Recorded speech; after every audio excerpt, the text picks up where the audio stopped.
Good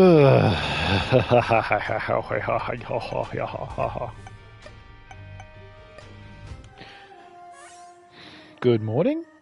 Afternoon. Good afternoon, everyone. We're just having a quiet... Let me turn the music down a little bit here. Oh, it's very lowest. Good. We're just going to have a quiet little stream. I don't know how long we're going to go for here because we've got people coming around later at an indeterminate amount of time. But I thought I'd have time for at least one decent run. We'll grab this, whatever. The big rock. We need it. But I don't know if I'm understanding correctly. I hope so. But I think I need to finish the game with each character. And I've literally only ever finished the game, on at least on this file, as Isaac. So I figured, you know, Magdalene, we'll start there. She seems to be able to get the... Kill you bastard. Seems to be able to get the most, like, health going, but I've not been able to finish a run with her. Various reasons, just unlucky. Fuck, I'm getting friends here! Ah, get off me! Get off me! You're fucking basted! Looks like my buddy's not going to do anything for me here. There we go.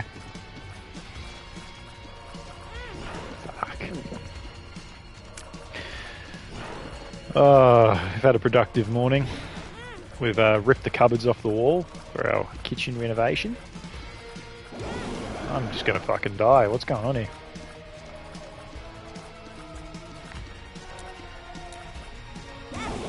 God, fine. Fuck you. But then, as for later on, I mean, you'll have people coming over and whatever, so...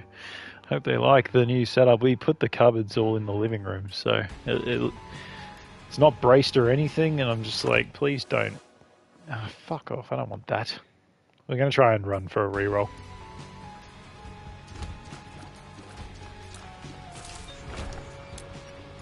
I mean, I've tried to put all the heavier stuff towards the bottom so that it doesn't topple, but, you know. It's not very stable at all.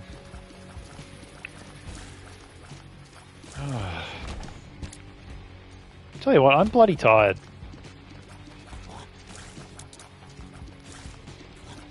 Heading to Fortress for some drinks. Sounds fun, mate. Is that the, where is it? The one in Broadway?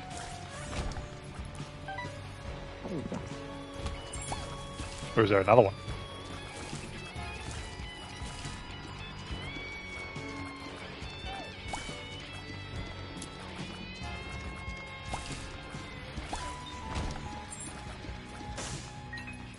Ooh, I'm getting lucky with the coins. I'm gonna try and re-roll. 3 might not be enough, but I'm gonna give it a go. Yeah, I've been there before. It's not bad.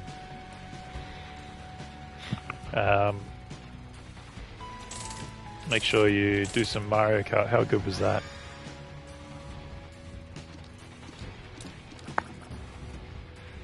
What about me? Honestly, mate, I think tonight, like, I want to go out for dinner. We've been so good this week, keeping our food intake to home, really. I don't think... You know, last night, when you guys were around, that was the first, like, drink I'd had. Like, soft drink. Well, what am I trying to say? This week I've only had water or coffee or tea. Like, this whole week. I didn't even realise. That's how quick the week's gone by. And then last night when we had that lemonade, I'm like, eh. It's the first soft drink I had in a while. I don't know why I said that. I feel like there was more of a point going on there, but I'm not firing on all cylinders today. I was going to play DayZ, but I checked the servers. The server's only about half full. I also got half a mind that maybe I pick a different official server. Because the one that I'm on at the moment... Oh, that was pretty lucky. The one that I'm on at the moment has like a lot of well-established teams, I've come to realise. most of the time when I'm getting killed, it's like a squadron of people, and they have bases, and like just the other day I was doing a run like just by myself, and some guys just were ripping up the highway on an Olga, in an Olga rather. And I'm like, this is happening like, I don't want to say too often, it feels a bit slack to say that, but it's like,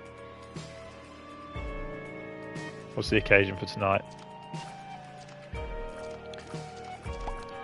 Thank you for saying as much. There's no occasion really, I just literally want to just do it. Ooh, is this Holy White Death? Temporary invincibility. I feel like the regen is actually better in this case. I'm gonna take that, I'm gonna hangman this.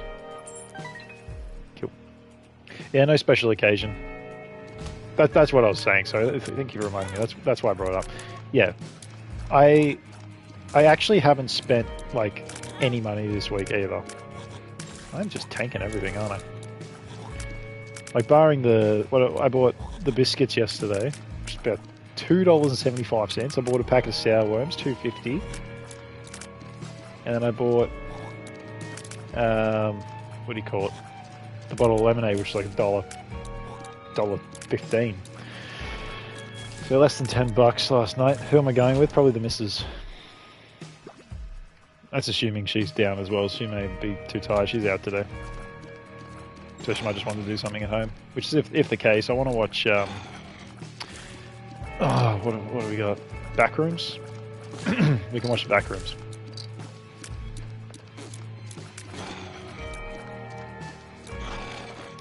I feel like I'm also downloading a couple of games as we speak for the channel to play. I bought... oh my god, what is it? Fuck's it called? It's like $5. It's Project Jackbox. Sounds familiar? Oh, you bastard. But it looks like a pretty good little indie game from Steam, so we'll give that a run this weekend probably. And then I grabbed a few off Itch as well that I'm gonna have a crack at. I'm sorry, but this like follows where I go guy is just shit. To Asta. Yeah, I actually don't know where I want to go dinner-wise. I don't know if I'm willing to go into the city. I don't know what Asta is, by the way. Is that like a fucking... Is that like Updog?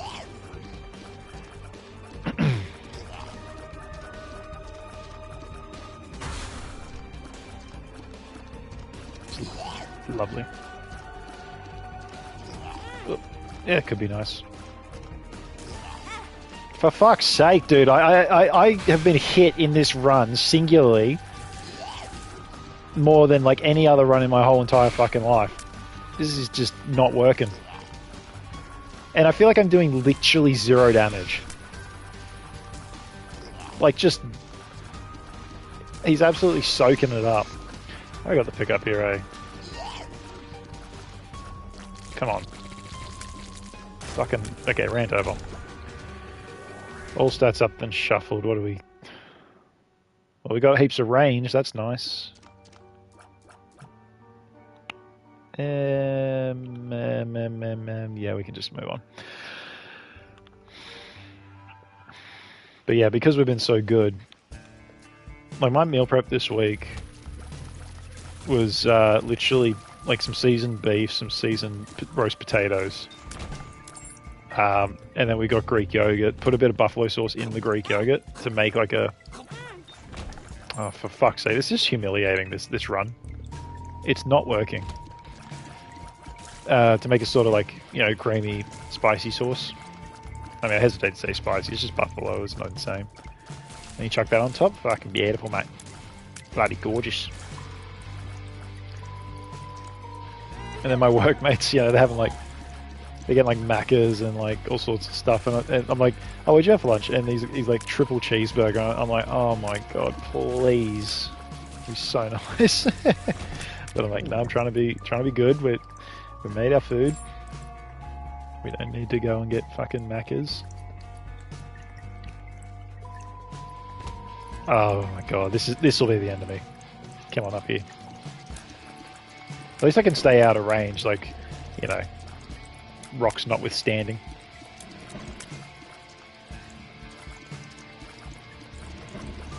See, I think we can treat ourselves tonight. I already mentioned it on the stream before, but the pizza shop we went to last week was just hectic. It's actually partly why I didn't want pizza last night, because nothing's ever going to compare to that new pizza shop now. So I think all future pizzas and funds that will be put towards those future pizzas will instead be saved and distributed evenly to this one pizza shop singularly. It was that fucking good. We should go. We should make a night of it. We'll have to see if we can book though. It's pretty, like, it does have seating, but it's pretty it was pretty busy when we were there. I want to pop this pill, but I don't know what it's gonna. I have literally no idea what it's gonna do.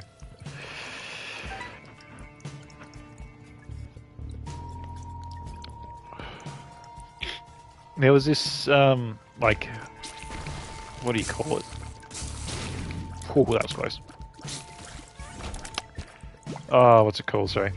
I want to say like adventure park, but that's maybe not right. But, you know, there's a sort of like activity park that I saw on Instagram. It was like big inflatables and like lots of, you know, like Ninja Warrior shit. And I'm like, I want to do that.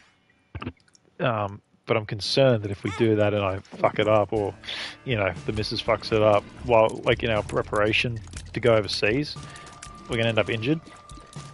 And I'm like, I don't want to risk it. So when we're back from Europe, we got to go do that. I'll bring the fucking camera. We can make a KP swings. I am keen, like, once we're obviously excited for Europe, so take this with a grain of salt, but, like, when we are back, I'm keen to get more stuck into different videos for the channel.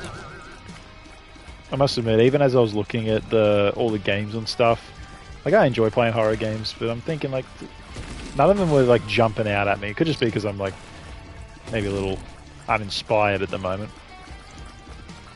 But it's like, I want to put the effort into making, like, different types of videos. Like, you know, I enjoyed the walking videos. They were easy. That was what that pill does. But I do want to get into some more like activity-based videos, because, not to rub it in, but I can do a lot, so may as well do it. One that keeps coming to mind is archery. There's like an archery range somewhere near, like, maybe a half-hour drive from where we are. Like, I'm sure if... Oh, I nearly walked over the fucking door there. That would have been really annoying. Please don't be Krampus. Oh, for fuck's sake. Ah! But I'm like, I reckon it'd be so funny to do, yeah, that seems about right, yeah. It'd be about near you. Like if we all did like an archery course or something, just for a day. I'm getting rinsed. Like, there is the rifle range near us, but I found out you can't just like, I need to see if this is the same for the archery range, but the rifle range won't let you just show up and, like, it's not like they have guns you can just, like, pay and shoot. You actually have to be part of a club. Like a rifle club. Dude, I want the head, but I also want the regen. I think the head's more useful, ultimately. It's like, I get it. I understand you need to be part of the club, but I'm not going to all that effort. Respectfully, and sorry, Americans, I don't get. I'm not interested in having a gun in my life. It's like the checks and balances in Australia to have a weapon or have a firearm is just next level. And one thing that always stood out to me is, like, if you say someone broke into my house, like, and I've got a gun.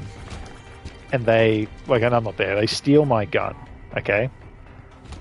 And then they go and commit a crime with my gun, whatever it happens to be, then I'm pretty sure I would be held liable in some capacity as well as the criminal. I'm like, I just fucking don't care enough, you know? Like, that shit pisses me off. Because you could lock it down, you could have it so well secured, and they still somehow figure out how to get it in, get into it rather, and you're on the hook. I'm like, fuck that. That's just, I mean, one of many reasons. The other one is respectfully a little unnecessary. Just, you know, unless someone else comes at you with a gun, like in that case, well, I guess I'm dead anyway. You know, kick the shit out of him instead. I'd prefer that anyway. I'm going on record saying that now. I'd prefer to beat the fuck out of someone than shoot them. A bit more satisfying, you know what I mean? Anyway, let's get back to on topic. I think we should do the archery. I think it'd be fun. I also want to get a helmet mount for the camera, for my motorcycle helmet, so that I can film some of the rides. I've talked about that a bit, but again, it's like the sort of thing I'm like, it's only like 50 odd bucks for a mount from what I see, but it's the sort of thing I just don't need at this exact moment, so I haven't bought it yet. Even then, I'm sure I could find a cheaper one than $50. What is that? That's not Aquarius, is it? We'll take it. A bit of a questionable pickup, actually. I don't know if I like this. Especially in a room like this, where I may end up just not being able to attack for a few seconds. Come on. Come on. Come on. Better file a police report ASAP in case it does happen. Exactly right. Well, if you're from the States, aren't you, Doofy? Like, is that a similar sort of deal over there? Like, you have to, I assume you have to report right away. Oh, damn, dude, I thought I was going to do it. I don't like how that spun. Petrified poop. Come on. Yeah, I imagine it would be. I keep accidentally picking up the wrong thing. Come on! Yeah, it was a slippery little bastard. Damage and range up. I don't think I need any other rooms unless I wanted to just charge a little more. Oh, yeah, there's a battery in the other room. Wait, could I even get it? No. Alright.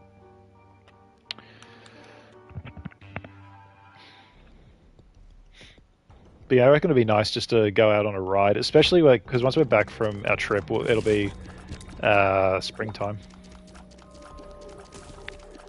Broadly speaking, you're more protected to use force to defend your home from intruders.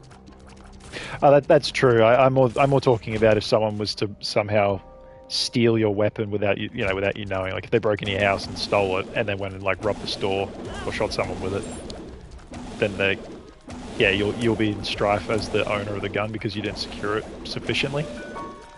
Again, I'm not speaking from any legal perspective. I don't really know for certain if that's the case, so could be totally wrong. But at least in Australia, as far as my understanding is, that's the go. Oh shit! I fucking didn't even. I was reading the message. I didn't hear the mum's hand thing coming. I'm so not with it today. Okay, I dodged that. Totally skillfully dodged and didn't just happen to be moving away from. Oh, that's so annoying. Why are they sitting on the fucking thing? Oh, you bastard. Alright. Whatever, 2 hits. That's so good. I'm getting purple heart, actually.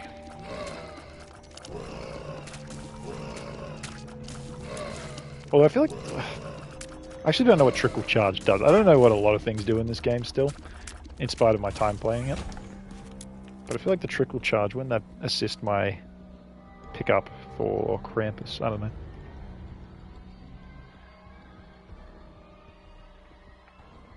Yeah, I suppose it's a fair point. Another room just like this, and they sit right on it. Kill. Fucking bastard.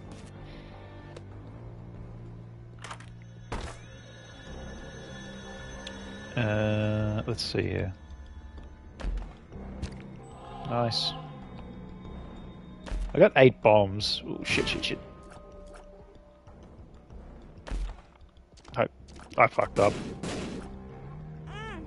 Alright, fuck me, dude. I'm gonna die. Like, I am going like a busted ass today. Let's see. Let's go this way. Don't hit me. Woohoo! Woohoo!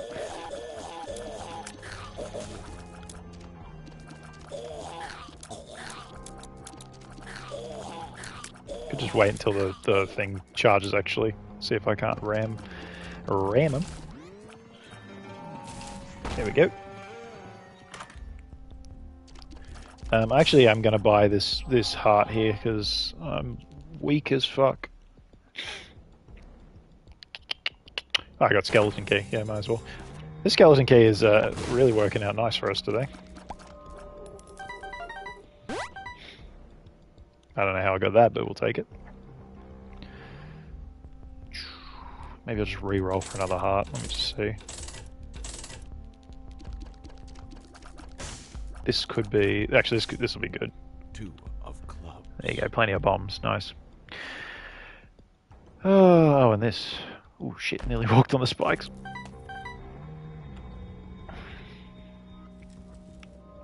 Okay. Just trying to find the gold room if it's not obvious.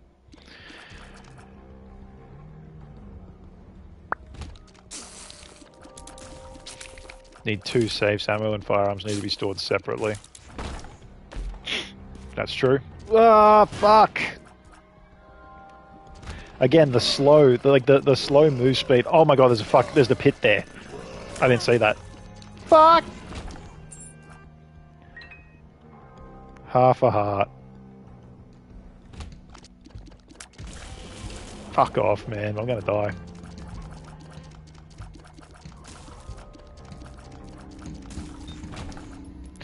Please give me something good. Oh, hang on. This could actually drop a pill that I want, please. Oh, it gave me extra health. I didn't know that. Nice. Alright, we're back in the game. No Krampus, though, but who needs it?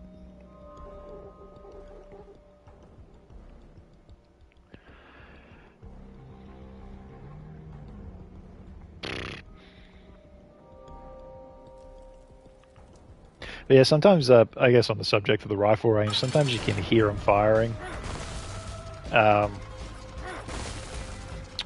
Especially on a Sunday, that seems to be when they meet the most. So, you know, I'll wake up from sleeping in, you can like hear far off in the distance gunshots. I actually went for a bushwalk there one time, which is the trail's much closer to the range, and yeah, you could really hear the crack. It's just unusual, you know, because we're still in the suburbs basically. So like, I appreciate if you're out in the countryside, guns are more commonplace. I'm gonna die here. I'm too fucking slow.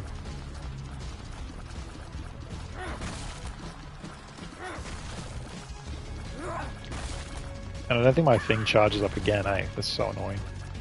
Oh, there you go. There it is. How'd that fucking happen? Run it back. That was a average run, we'll call it. Just average. No X-Rocks there.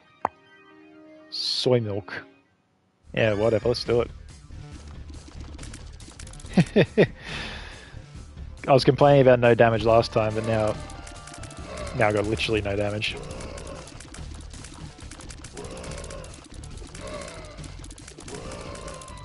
What's you been up to? Oh, I mentioned last night, but I didn't actually elaborate. But I watched When Evil Lurks finally, as per my friend's recommendation from long time ago. I'm not going to say how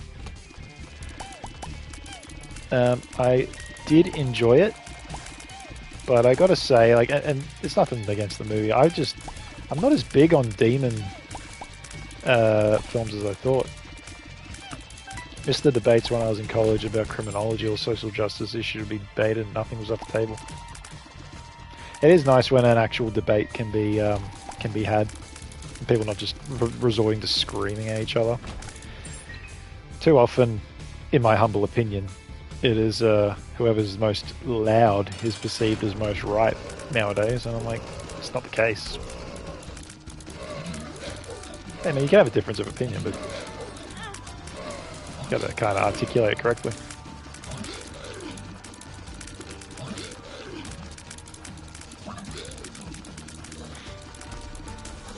There's actually a debate I listened to on in Australia. There's a, I don't know how much context I need, but there's a radio station called Triple J.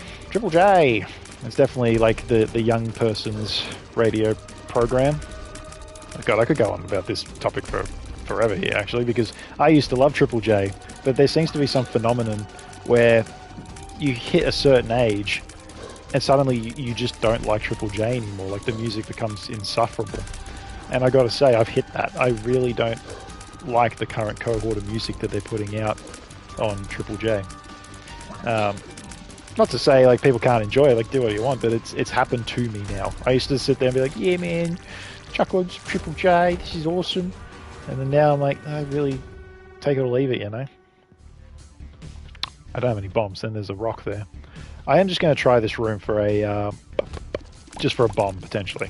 Small chance, we'll try it. But Triple J does have this, oh, look at that, 2 bombs. How good's that? What would you call it? I don't want to say news program necessarily, that's a bit exaggerated, but they have a sort of like talk show where they do cover like a lot of topics.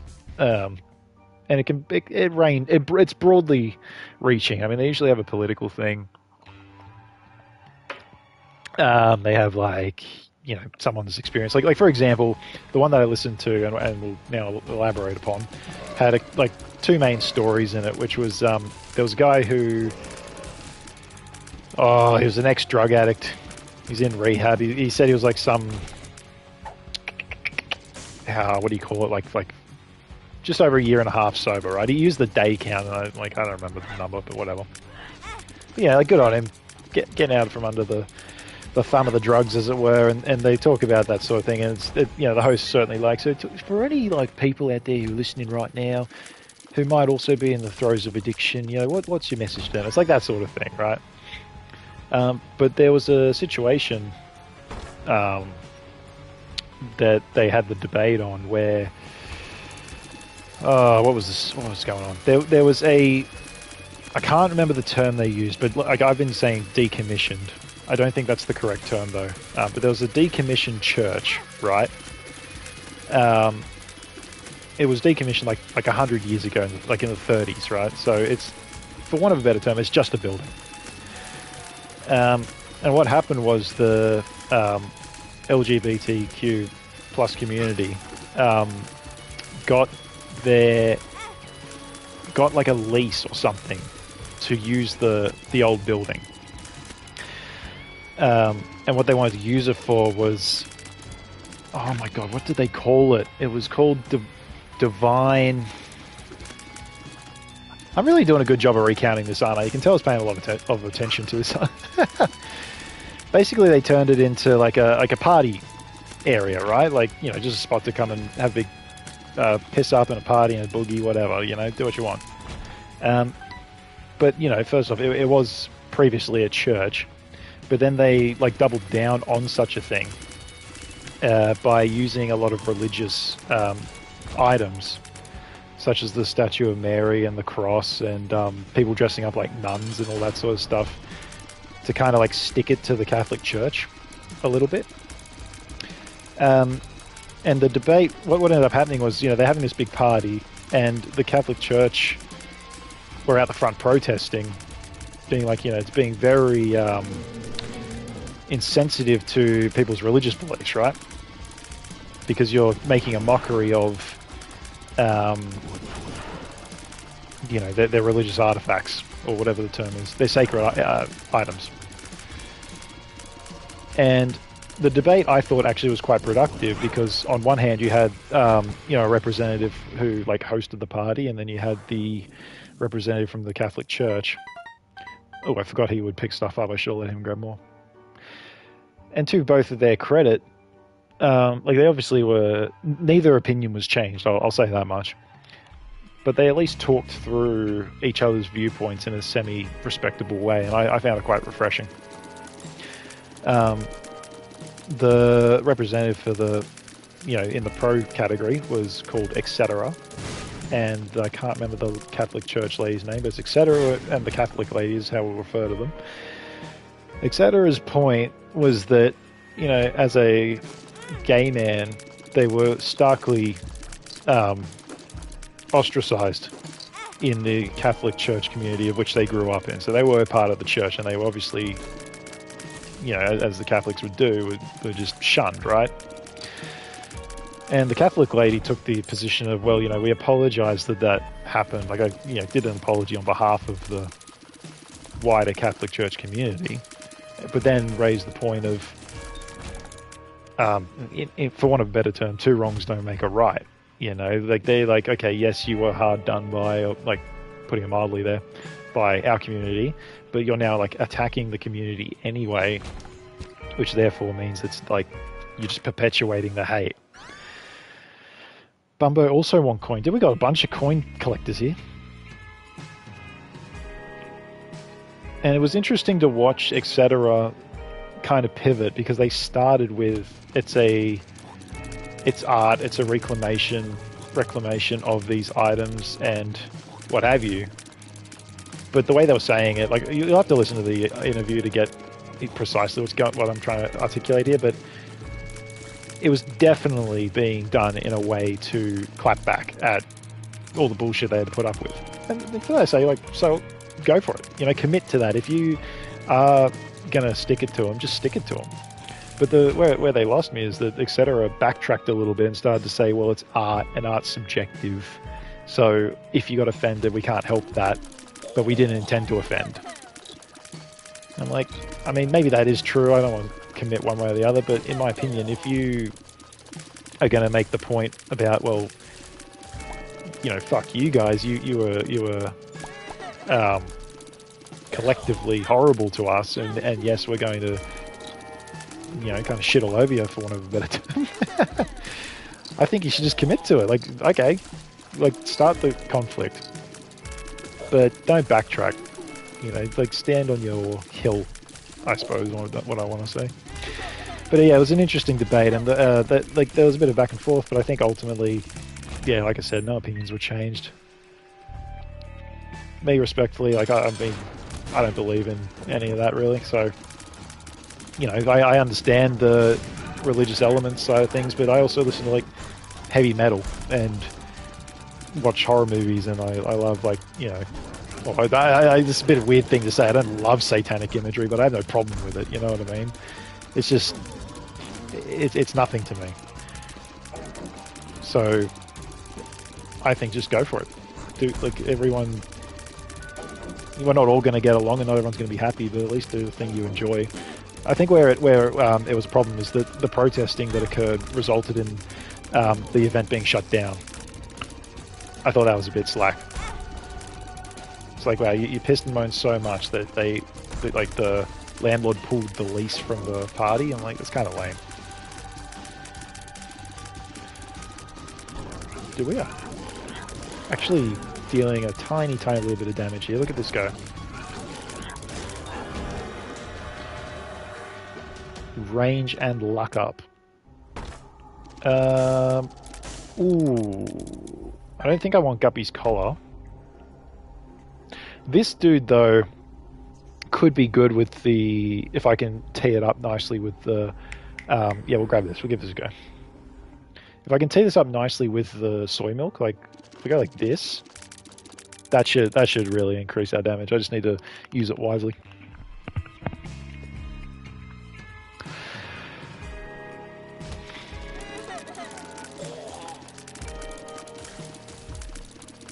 Look at that. Absolutely rinsed him there. Just got to, yeah, again, try and make sure we can... We're not going to be able to do it so much in this room. Ooh, ooh, ooh, ooh, ooh.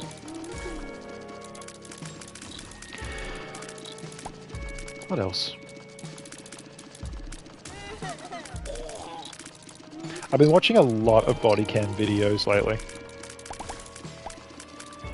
I find them really fascinating.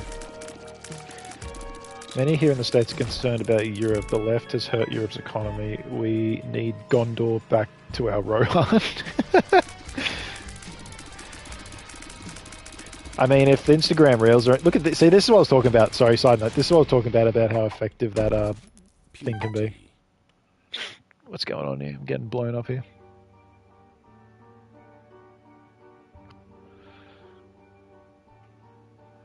Sorry. Oh god, I don't remember what I was going to say. Oh, that's right. Yeah, if Instagram Reels are anything to go off, then yeah, like the whole world's in a bit of dire straits in terms of everyone getting along. There doesn't seem to be a lot of people getting along, if you were to believe everything you see on the internet. I must say that, like, I did say this a few days ago. Oh, I don't think I want 99 bombs though. I got to be honest. Sorry, I probably just jerked the fucking orcs there. It sounds good, but I don't think I want that. I don't want that either, and I definitely don't want that either. Jesus, come on, give me something good. Terrible. Well, at least we can re-roll a bit more. I'll tell you that. Okay, never mind. So all I got was a bunch of coins.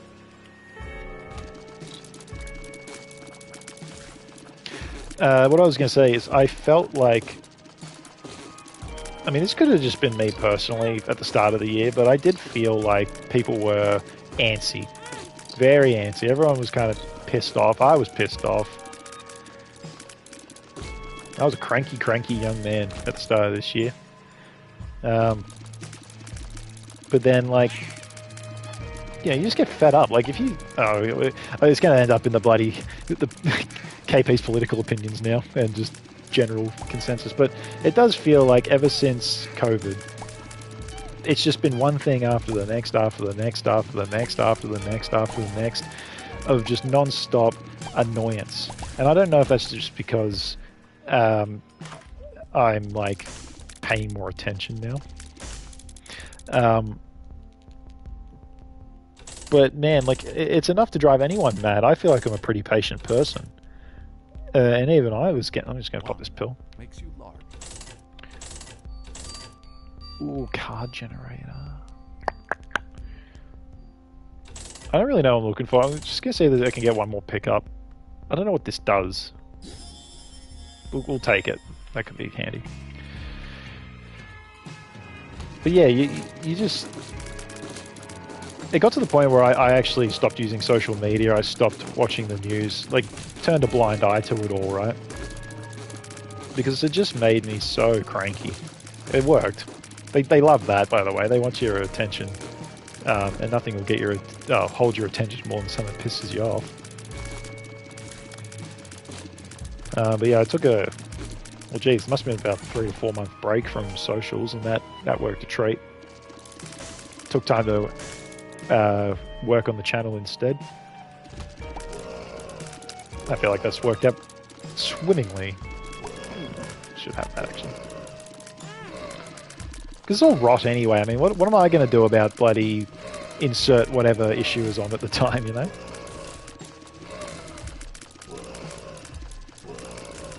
Oop.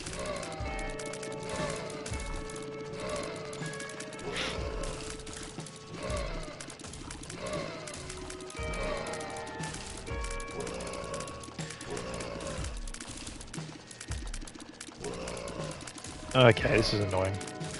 Come on. There we go. Politics is bad. The thing is, what got me is, if you were to ever watch the news, at least the mainstream news, they cover stuff just like, you know, like it'll be like the most horrible thing you've ever heard. Like, you know, family of fucking 6 burn alive in car accident or something like that. And then they're like, you know, okay, that's the story. Everyone's dead, everyone's sad. And then it'll cut to like, and, you know, Taronga Zoo welcomes its 14th fucking koala bear in the midst. Like they just want to leave you just on that last little bit of nicety. I'm like, what? I'm not really in the mood, respectfully, to hear about the latest thing happening. You know, that tiny little nugget of positivity. You kind of just ruin my night.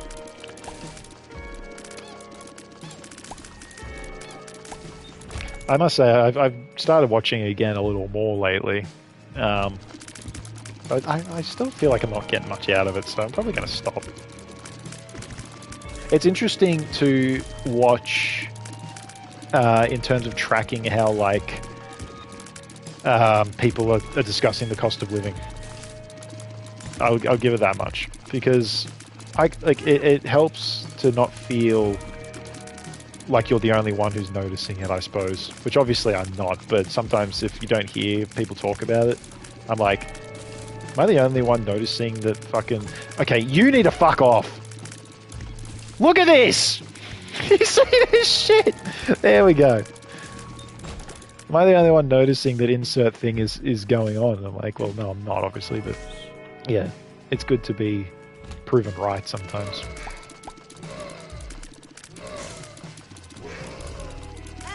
Whoops.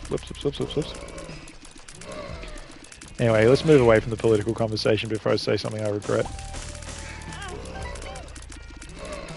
I was going to say When Evil Lurks. I did watch that, and it was fun, but I was going to say I'm not huge on demon movies, I've decided, anymore. It's just not my thing. But I got to give it credit. When Evil Lurks is a fun little concept. Well, fun little spin on the demon stuff. So for those who haven't seen it, in a very short summary and no spoilers, there is a demonic presence that is implied that pretty much everyone around just knows about, you know, but some people take it more seriously than others. And if you incorrectly dispatch a demon, let's call it, or a demonic entity, then it spreads like a plague. Like this unseen plague. So the movie is essentially like scene after scene after scene of like the main character, because obviously the evil, let's call it, ends up spreading throughout his little town and beyond. I'm gonna die again. I'm gonna fucking die again. Oh! Help me, little buddy. Dude, how the fuck am I so bad? Oh my god. Horrible. This will be a -3 fucking streak now. I've got to finish one.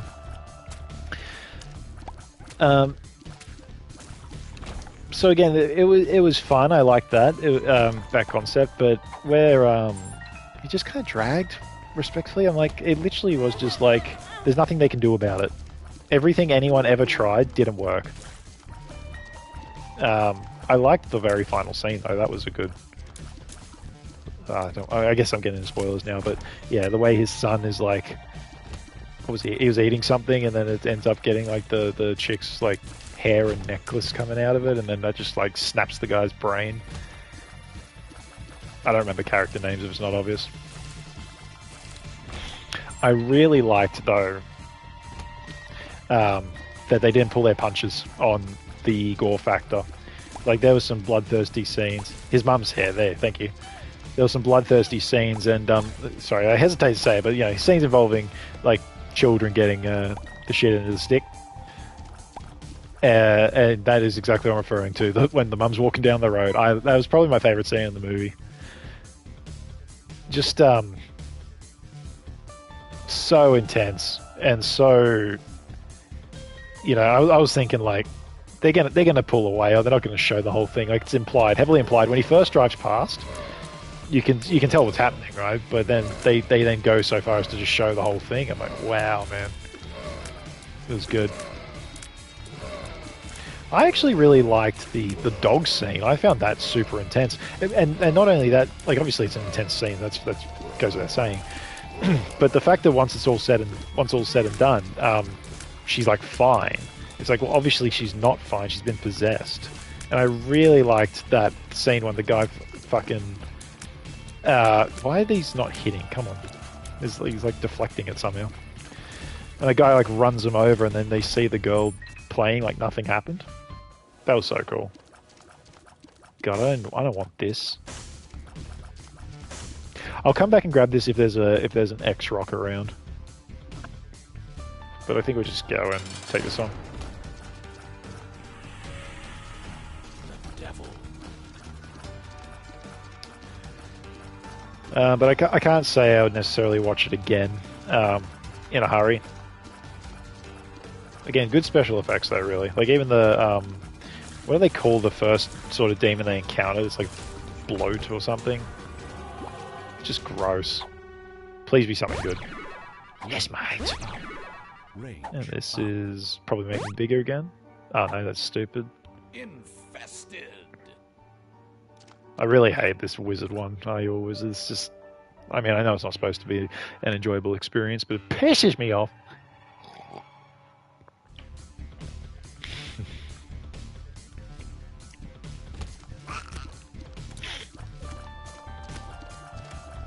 See, look at this. I even know how to like use it effectively. I'm sure there's people out there who like it is inconvenient, but they can at least still hit something. It'll wear off soon, don't worry.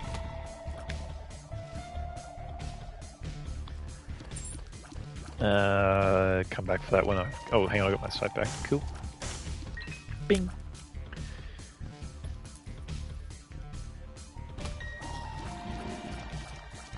Yeah, I was thinking that in terms of the next movie review video, it will either be When Evil Lurks, even though my thoughts have kind of just been articulated here, or Obsession.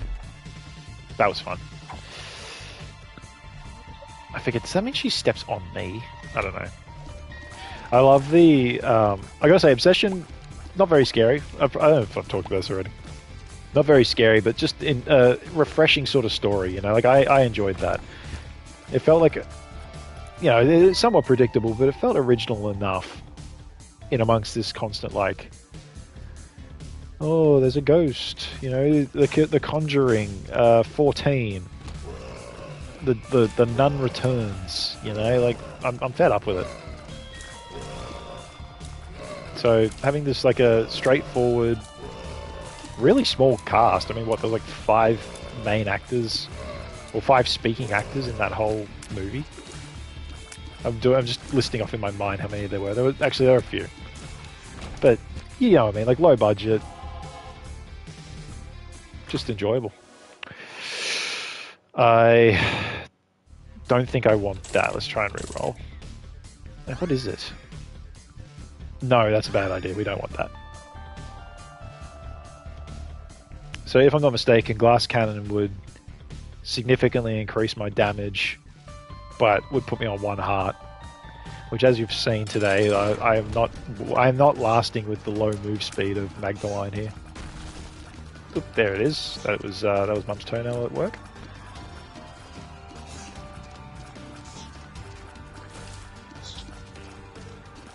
What I was going to say is I like the all the memes people are coming up with when she's in Obsession, she's like crying in the corner, like, I feel like you don't love me as much as I do. Death at a Funeral. I was going to say, is that the one with Peter Dinklage? Death at a Funeral. I have not seen it, but I do remember when that came out. My parents actually got it from the rental store, from the movie shop. Take me back to the days of the fucking movie shop, people. I miss it. I genuinely miss it. I used to... Here's a bit of fucking KP lore for you, but I used to... where I used to live, when I was growing up, they had a movie shop that did $2 Tuesdays. So if you got at least 2 weekly rentals, then they'd be $2 a pop. So I used to save my money from the canteen and get off the bus early, go to the movie shop of an afternoon, pick up 2 or 3 movies, and have those for a week to enjoy. Dude, it's the best. Well, this wasn't Blockbuster is the thing. It was like an independent movie rental place. Oh. Brother's trying to give me a ring. 1 sec. I'm going to keep playing, but...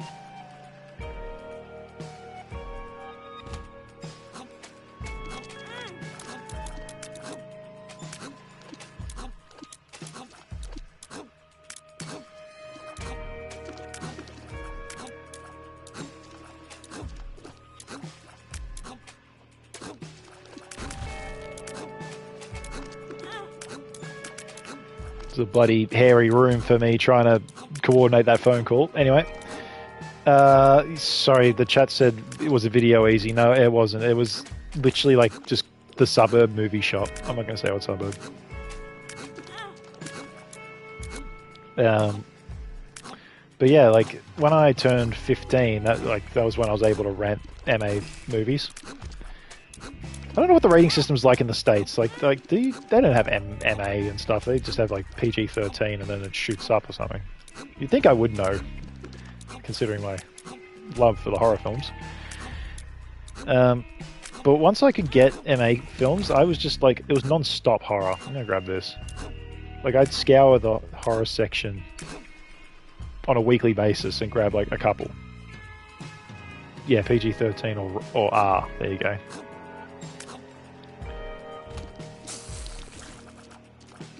Yeah, we have a couple. We have. I don't know if this is the same across the board. Ooh, X-Rock here. But ours go G, so general audience, PG, parental guidance, M for mature. So anyone. Actually, I don't know. Can like a kid just rent an M-rated movie? I could get M-rated movies, but I don't know how young they would let the kid rent them.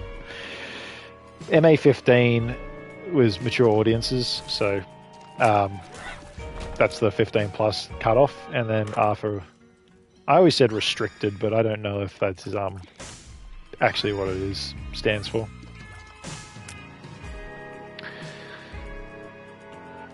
And yeah, like I was saying, when I turned 15, I had access to the MA section, which was obviously majority of the horror films, so I just went for it.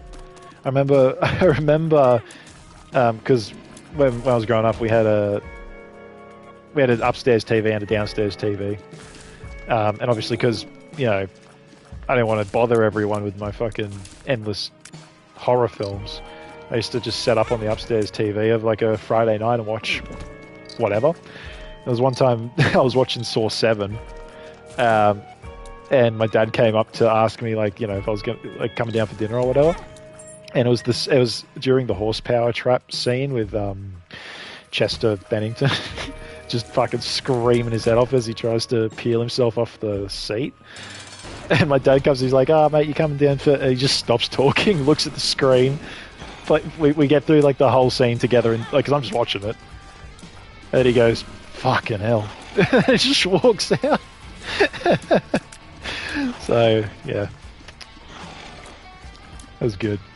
I used to be terrified of the Saw series, Like, when I first heard about it, I'm like, this is just the most horrible thing I've ever heard in my life. And then I watched it, and when I found it was like a cop drama, I was like, I was so intrigued. It's one of my favorite series. I'm gonna fucking die again. It's partly why I actually, contrary to popular belief, I actually enjoyed Spiral. Is it true my dad's David Wenham? I cannot confirm or deny. For fuck's sake, dude, I am having an absolute shocker. An absolute shocker. I cannot get anything going. I'm serious. It's the fucking move speed is just doing me in. Just doing me the fuck in.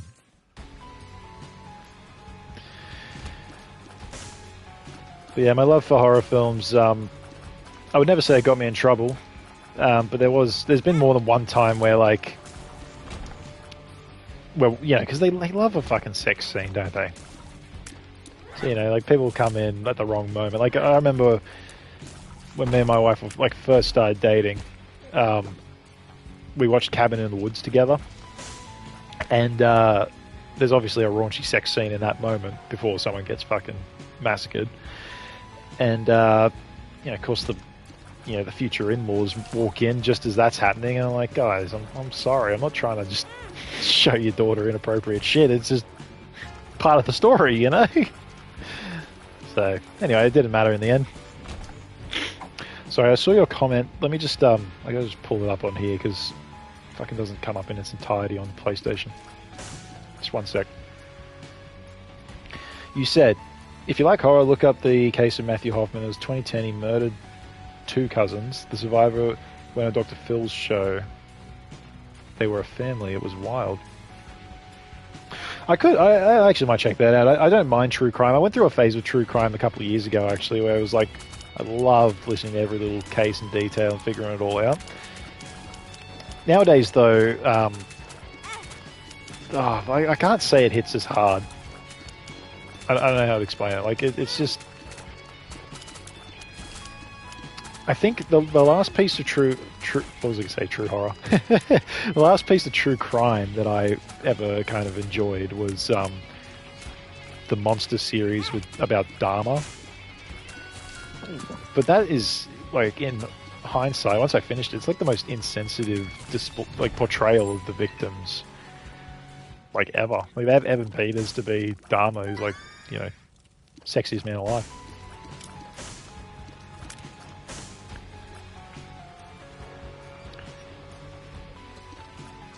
And then they did... I know they did the Ed Gein one, and then was it the Menendez brothers was the other one? I don't know. I know Netflix love a good documentary.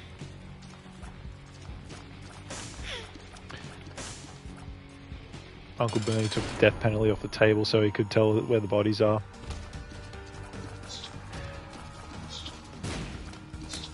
So that's the thing, though, like...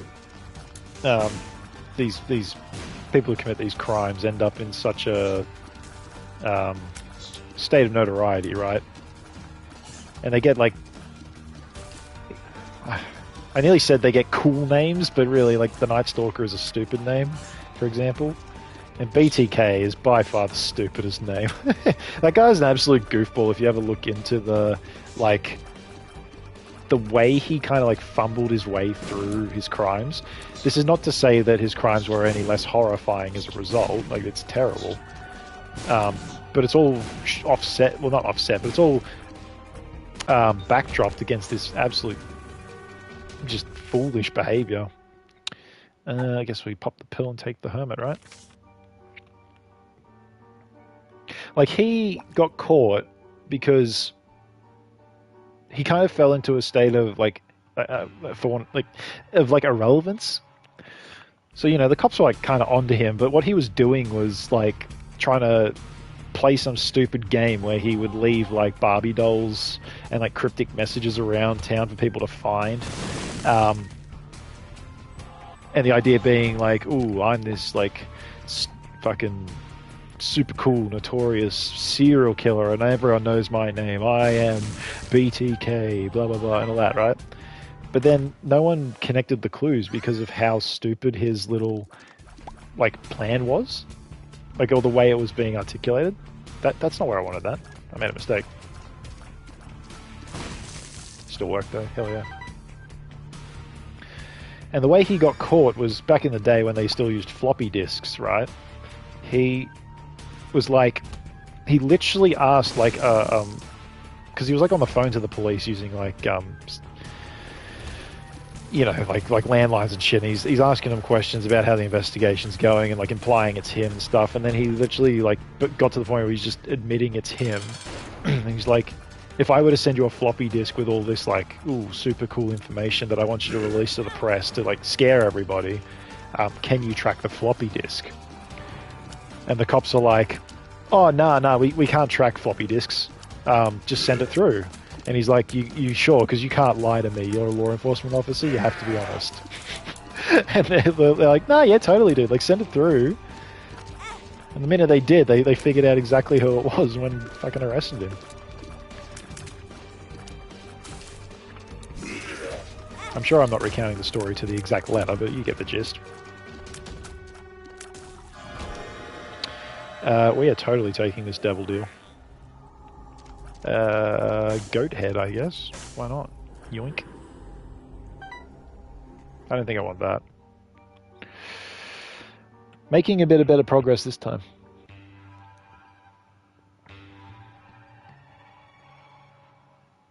They mentioned that case.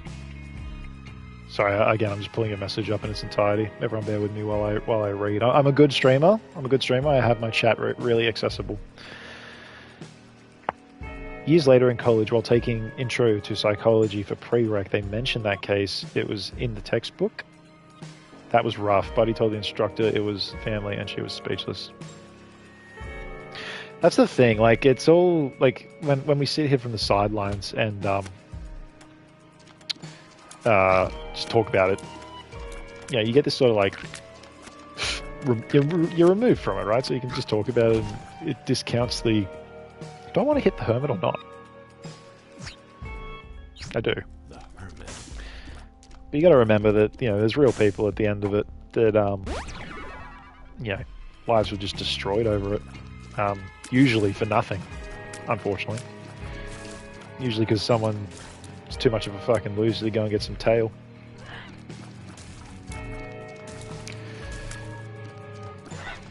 Abuse the blood machine. That's a good idea. Oops.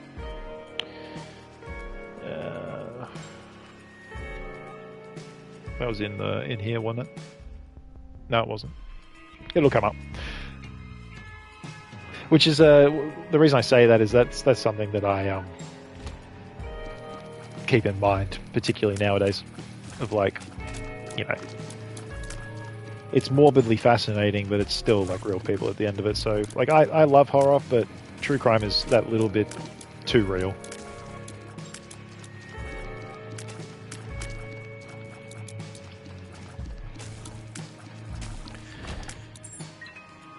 And not that I can't stomach it. I mean, I've heard pretty much every case, I think, is more the issue. You know, I gotta be honest, I didn't even realise that the blood machine solely took your red hearts, so...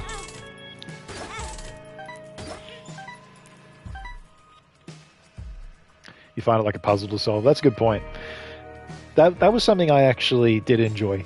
The you're following along the investigation, especially like obviously it's been solved, most of them, not all of them, but most of them. That's a bit lame. But yeah, that's an intrigue, and that's something I haven't watched a lot of Netflix documentaries, but I feel like that's why Netflix documentaries are so popular, is because they give you that drip feed, and it feels like you're following along the story. They're usually very engaging in that way. I'm gonna blow that up now. Boom.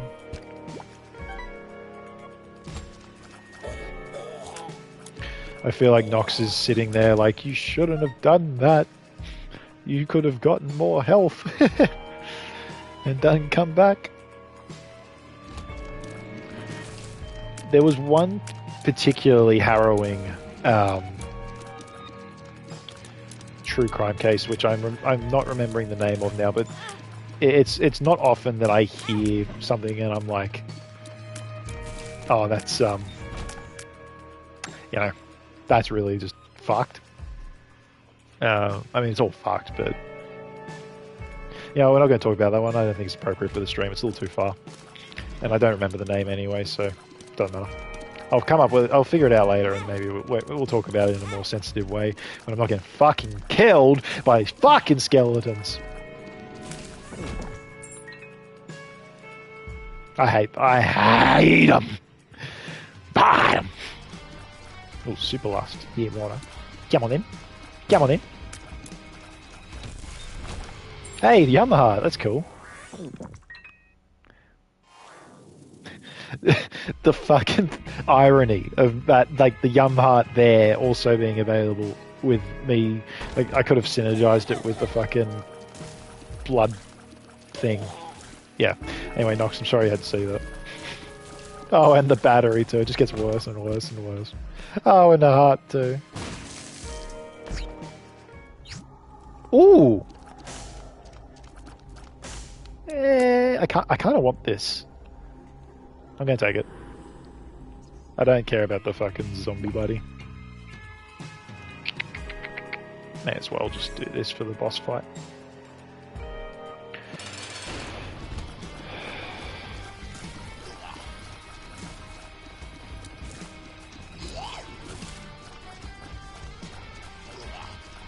I'm very lucky I got the fly thing here. That's working a treat.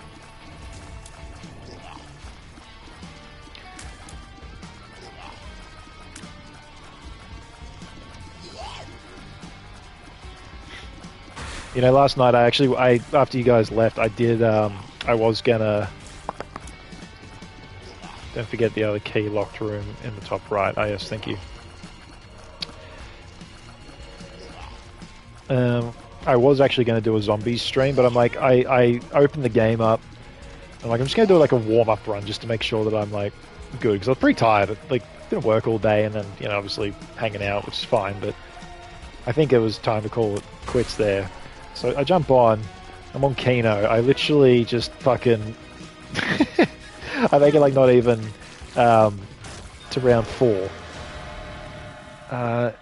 I've already been in that devil room, like it's the same thing. I'm just going to check nothing changes. Yeah, nah, we don't need that. And I just get windmilled immediately. I'm like, I can't stream this at this time. I'm not doing nearly good enough. Wait, what key locked room? You must mean the... do you mean the shop? I guess I could check the shop. I got enough for a pickup. Ooh, yes. That feels good. I still like the Yum Heart though, I gotta be honest. With my 4 heart containers too. And Dark Bum stealing my other stuff, I think... I just wonder if I can use the Anarchist cookbook somewhere else. Maybe I can get something for the cheap. There's no rocks anywhere, dude. Yeah, whatever. Alright, next floor. Let's just grab this back.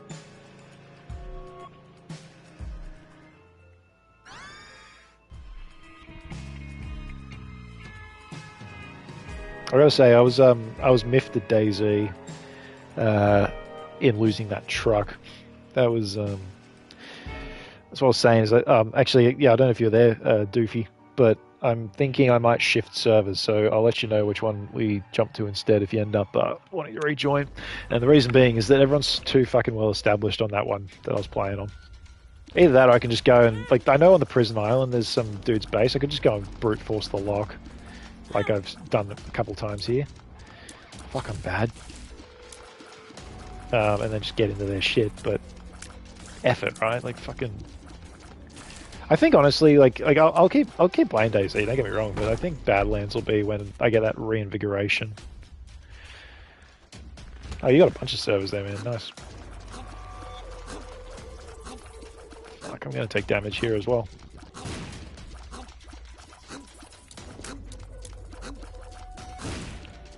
Yeah, I must say the server support in Oceania is not insanely good.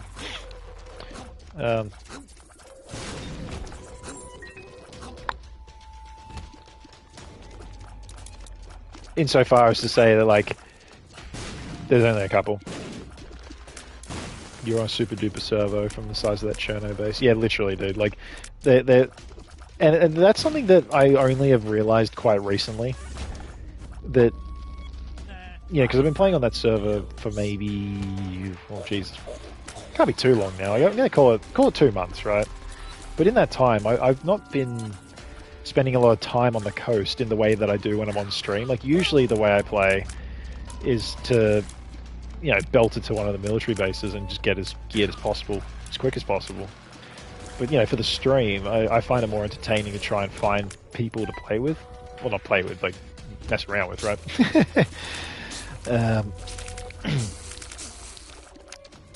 So, you know, when I am up in these military bases, it's usually a result of me running there myself off stream, and then I start up. I'm like, oh, as you guys can see, I'm already fully geared, and then I die in fucking 2 minutes anyway. This is a really stupid move. Holy shit! I didn't know it was that low. Oh well. I can't fucking do it, man. Like, can't like a busted ass. What is this? This is the 4th attempt today. I'm gonna do it though. Like, it'll be worth it when we do it. My complaints. Here's my complaints. I'm too slow and I don't do enough damage. I mean, and that is not helped by the fact that I'm impatient. Ah, fuck. Oh, see, there was the rock here. I know it's too late. I actually did take my finger off the chute as well, but the shot had already gone.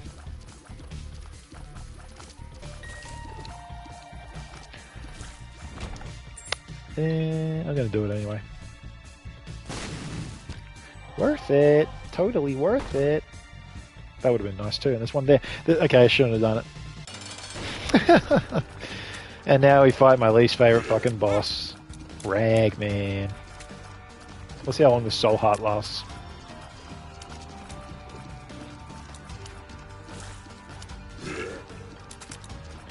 2 stash locations, eh?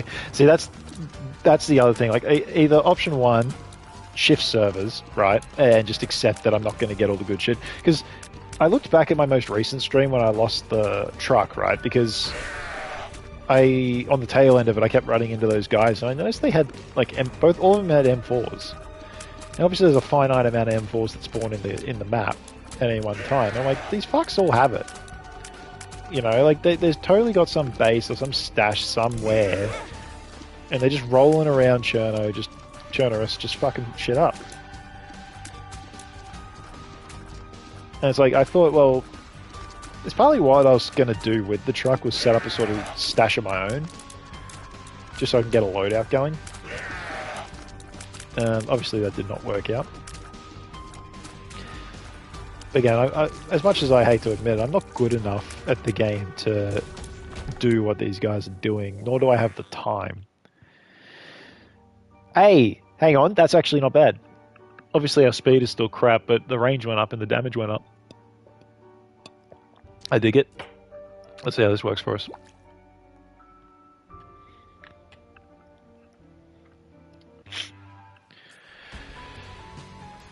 Okay, burning basement. I haven't heard any complaints, but I haven't thought to ask until just now. How is the sound volume on the stream for this game? Because I know DayZ has no music, so it's not a big deal. But this is obviously a constant tune. It's not too over the top, I don't think.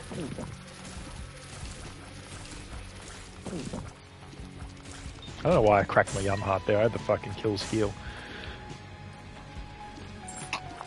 Perfect. Audio quality solid. Excellent. Perfect. I like it. Thank you for the feedback. Hey, speed up, shot speed up. We can dig that.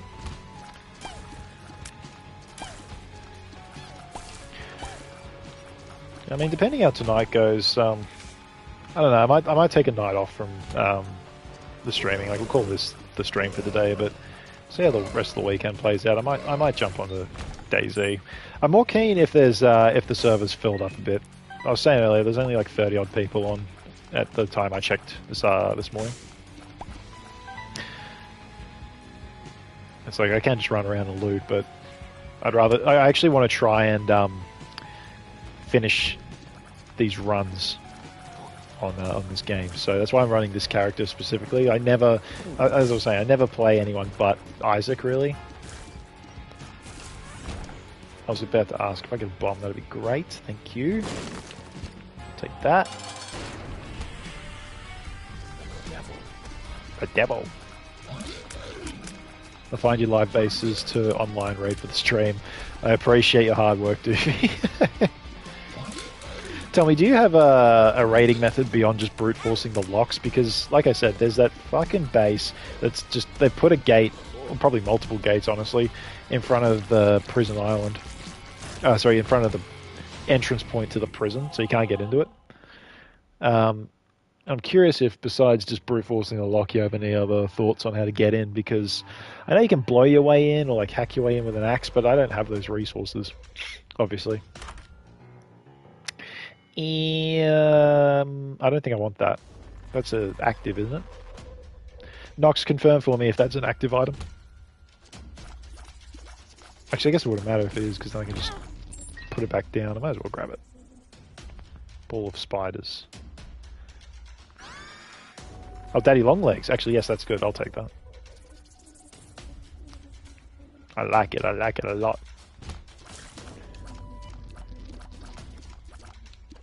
It was... What was it? It was Daddy Longlegs. For the prison, climb the guard tower, throw a bag, or have a buddy to lay down, then jump on the roof and boost over the fence wall. Dude, see, that's what I need. I didn't know you could do that.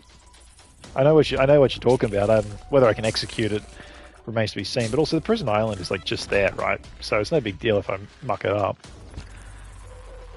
All right. Well, I'll have to see if I can pull that off. I've never actually tried a glitch of that nature to negate the fall damage. I'm guessing that's what the bag's for. So.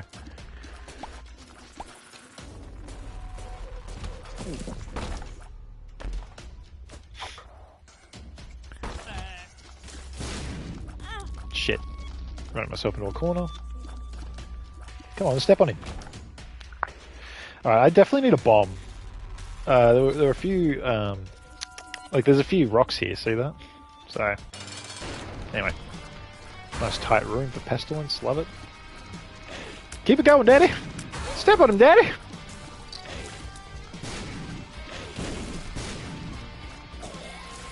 Nice. Learned that from streamer, Minder. Hell yeah, dude. There is one more room. I mean, is it worth just to get a few, like, extra hearts? I've got a pretty full container.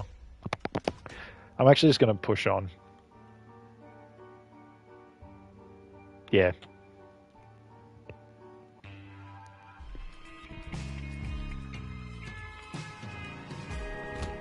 The meat cube was coming in clutch for a sec there, saved me from one hit. Yeah, the first ever time I hesitate to even call it a raid, but I found a base near the... Oh, what's the town south of the big airfield? No, not Vishnoi. Come on, KP, you know it. Oh, it's literally like due south of the northwest airfield, and it has a big industrial area slightly to the east of it. Northeast, maybe even? But what was happening was server is a 6-slot test server called Go Away if you ever need a test run before official. I appreciate that. I might check it out if with your permission, of course. But what happened was I was just doing my usual thing. This before I even streamed it, and I noticed that these guys were putting a bunch of shit in a farmhouse that was near the airfield, like some barrels and stuff. And I stole a bunch of their stuff. Oh, sorry, repurposed, let's say, a bunch of their stuff. Ran off with it, did whatever, died. But I would repeatedly come back to their stash, and eventually one day the stash was gone. I'm like, well, they must have moved it. And I went looking around just like the general area, because there's a lot of stuff. I'm going to take that. There's a lot of stuff. And once I found they'd moved all their stash into the industrial area just near that V town that I cannot remember the name of right now.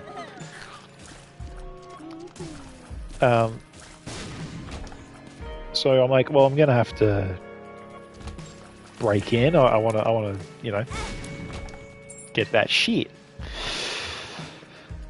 And the first thing that happened, which drew my ire, was that I was checking out the general area, and they were there. Like, they ended up climbing onto the roof of the industrial area, and I thought naively that if I lie in the grass and try and snipe them while they're on the roof, then they're not going to know where it's coming from. Now, for those who have played DayZ more than 2 minutes, will know the grass doesn't render after a certain distance. So I got really, I was playing, I got really annoyed because I'm like, how the fuck is he seeing me? I'm like in the shrubs, and then I realized in hindsight he probably just saw me lying in an open field, very obviously shooting at him. But that resulted in me, I'm gonna get into this base if it's the last thing I do, sort of thing.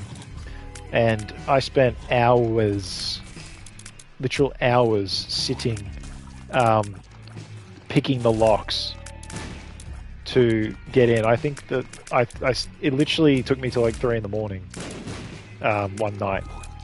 I just sat there clicking through, and this was because at the time I thought the way that the locks worked was you had to stop on the number. And what I mean by that is, like, if you're clicking through and you want to type like 2012, you would have to like click 2010. What am I saying? 2012, and you had to let go. Is what I thought you had to do. But of course, I didn't know the code. So for every single number from 1 or from 0 to what I think it was about like 4,000 odd, I had clicked then let go, clicked then let go. So that's it. It just took forever. And the way it actually works and I now realize, is that you know, say I want to do 2012 again, you do 201, and then the last digit, you can just cycle it the whole way through. So you can just hold it, and it'll fall off automatically if you hit the right number. Dude, that was a very productive floor. There was a lot of stuff there. And once I figured that out, not only did I feel like an idiot for getting it wrong, but it must have like quadrupled my picking speed. So it was a newfound excitement. So I was just picking locks all damn night. And of course, these guys have like 7 layers to their base, right? I actually I drew a diagram, because they had like so many doors. I drew a diagram of the layout of the base, and I wrote down the code. Admittedly, they only had one code for the main doors, and then they had one extra like for the back room. So I had to figure out 2 codes in the end. But obviously, because I'd figured it out, I repurposed I changed them all to something completely different. Like, all of them were different. And I wrote down each layer to the base. So essentially, I'd commandeered the base for myself. That's really annoying.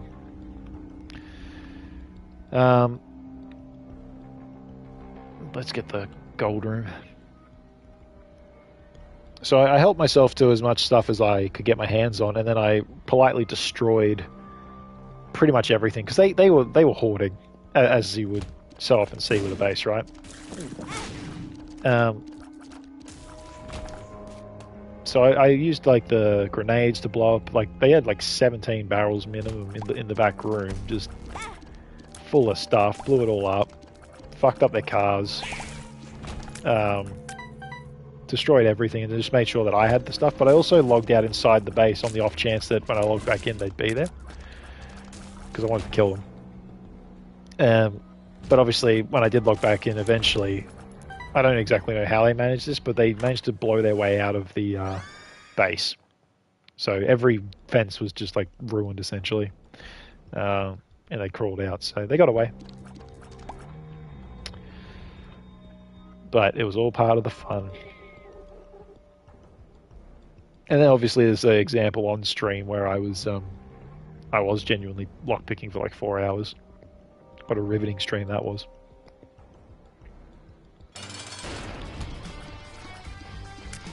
The thing is, I can't even blame the people, like in the streamed example, like, you can go watch it. It is hours long, so maybe not the whole thing, but I don't think I want this.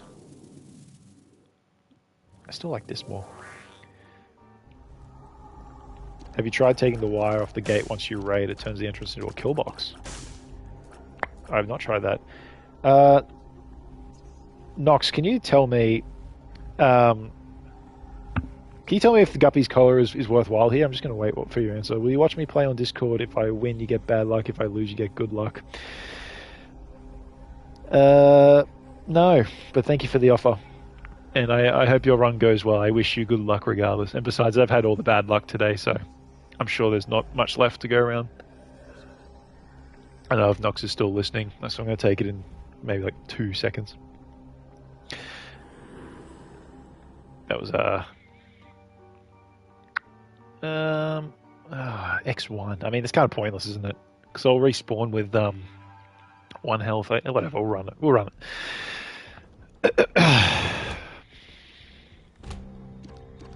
50% chance to revive and counts as a guppy item. Kill, kill, kill, kill, kill. I mean, figure it's inconsequential to take, right? Should do some gambling? I don't know. Oh, you respawn with full health, not 1. Good to know, thank you.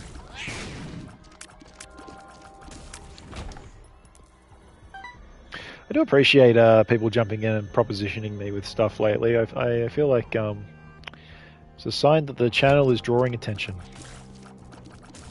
What do we get? We got offered to do channel art last time. I mean, have you seen the channel art so far? You can tell that I don't really care at the moment.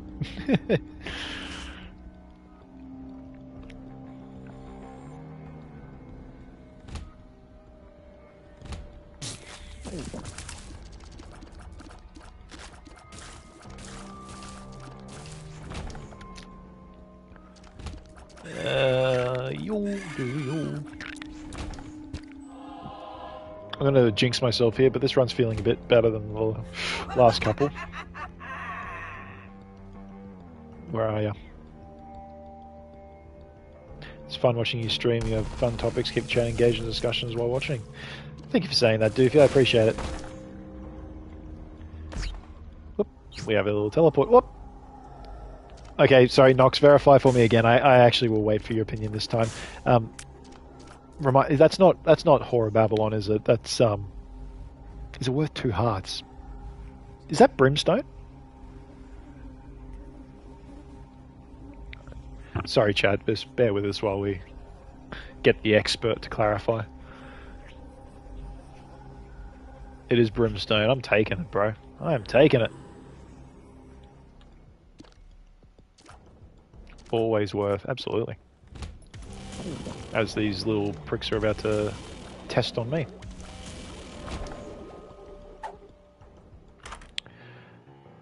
Come on, bro. Like, every run... Yes, I thought you might. I thought that might be the case. Apologies for distracting. Does this little dude? Let's just test quickly. I think he emphasizes the barrage as well. Come on. Yeah, he does. Look at that. I gotta try and tee that up nicely. We'll rinse these pricks. I told you, Doof. He's the expert. He knows all. Oops. Let's try and avoid getting hit. KP, what do you reckon? 2 bombs to get in. Literally just to unlock a chest. I'm doing it. I'm a gambling man. I want to know what's in there.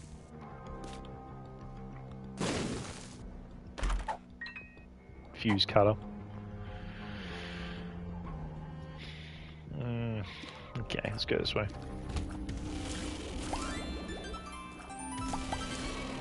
I didn't mean for that to pop so easily there, but whatever.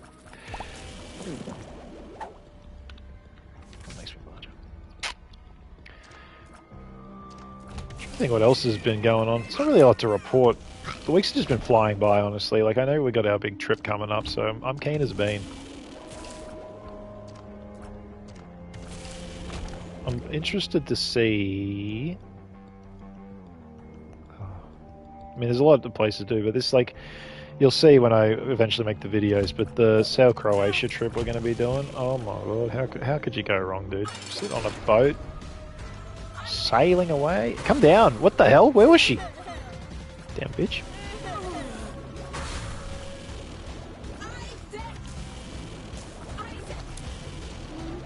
I'm really trying to tee it up with my my double up buddy here, but it's not working. She doesn't seem to want to stomp. Hey, that was good, that was good! Yes, dude. Done.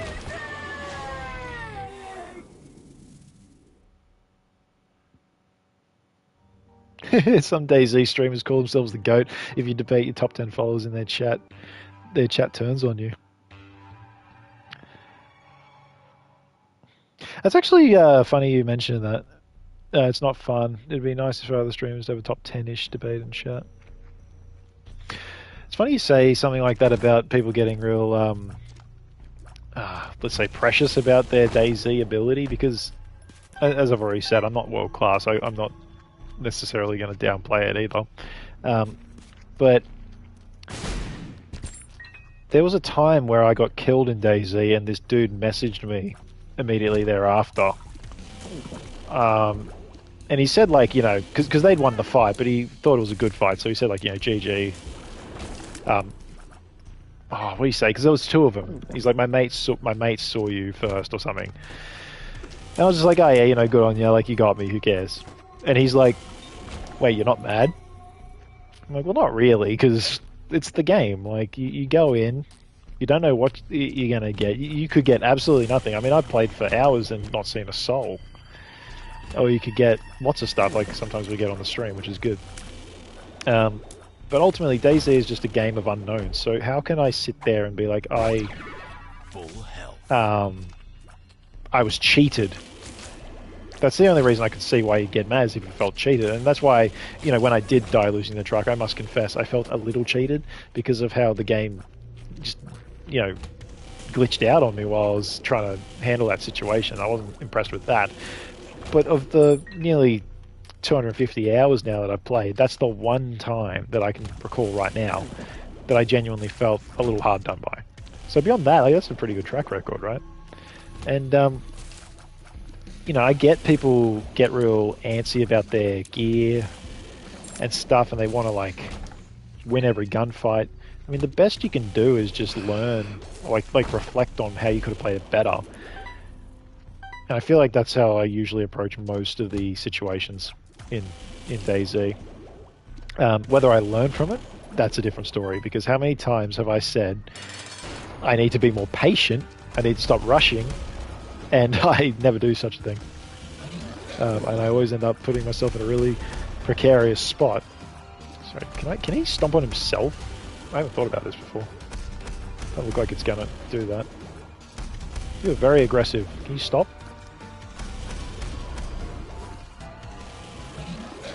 Come on. There we go.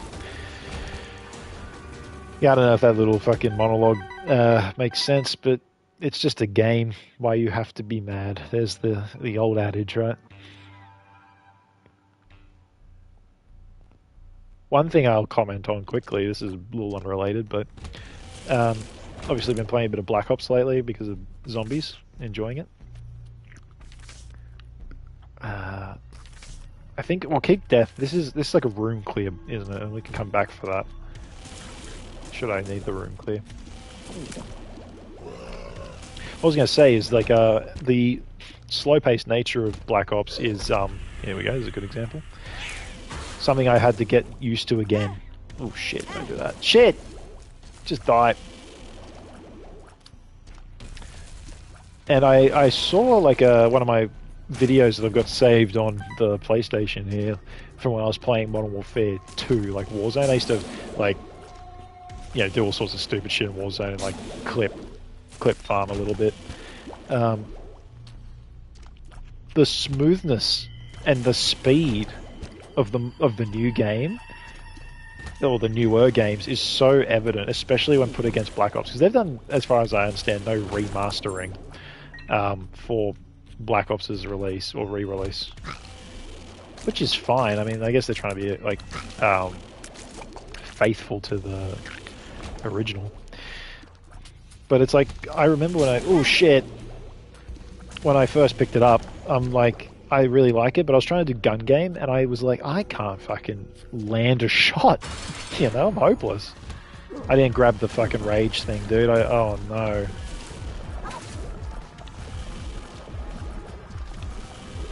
So it's been a bit of an adjustment, but it's good. It's fun.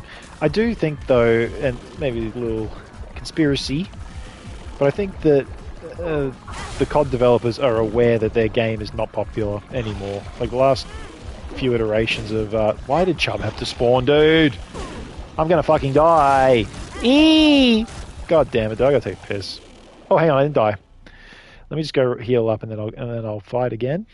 More prepared with the actual thing that I need. That was lucky. I forgot I had Guppy's collar there. I think they knew that they were on the ropes, and with Modern Warfare 4 coming out, they want to draw some attention back to their game, so they just drop BO1 and 2 as is, and suddenly everyone's got COD fever again. But I don't think it's going to work the way they think, because they're significantly different, as I just explained, with the pacing, let's say. Alright.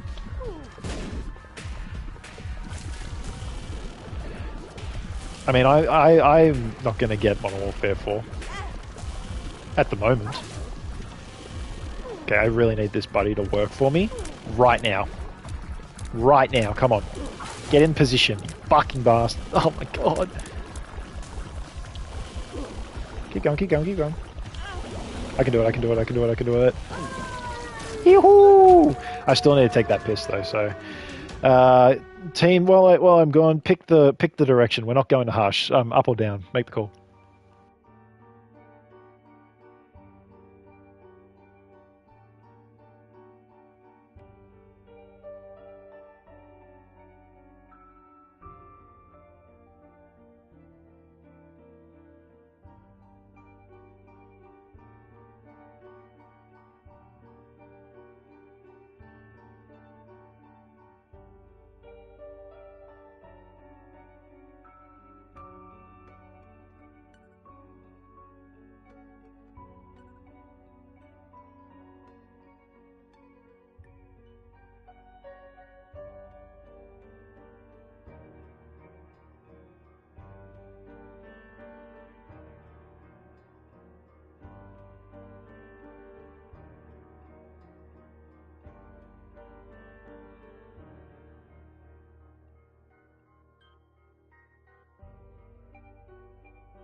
Alright, I've returned. I see that the call is to go up because we have the Polaroid, and there's a fair point.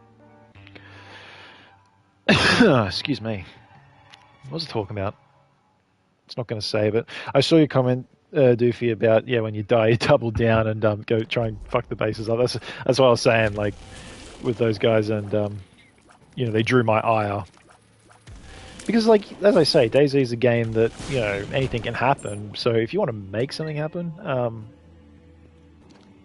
I personally find it's easy to be like, well, I got nothing better to do, sort of thing, in the game, than just to make your life a living hell. Oh, that was lucky. Alright, let's not do that because he's going to shoot. Bam. I would love some more health, I can't lie.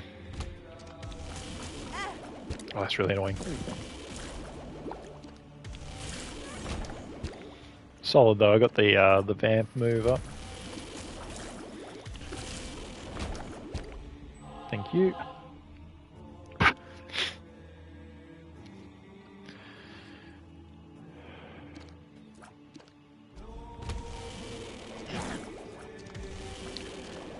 But yeah, I mean, I kind of talked about this before as well, but with like the new Call of Duty, I'm past the point of caring. Everyone else can go and buy it, and they can be my guinea pigs. They can be my canary, because too often do you get these games in an unreleased or in an unfinished state. They're released because you bought it, but they fucking taunt you. They rub it in your face by having the shop be just perfectly functional. Ooh, you can be Nicki Minaj. You're like, okay, mate, can I fucking play the game? Well, no, but you can be Terry Crews. Fuck off, bro. I'm so sick of it. I've never cared for the skin economy. Like, the only Call of Duty skins I've ever owned are the ones that are either given to you or earned because they give you the COD points from the little bit of the battle pass that you, like the default battle pass that you don't have to pay for. I mean, for fuck's sake, the game's like $110. Like, I don't care what I look like. I can't even see myself. People, I can't even see myself. I can't see myself. Ooh, that's awkward.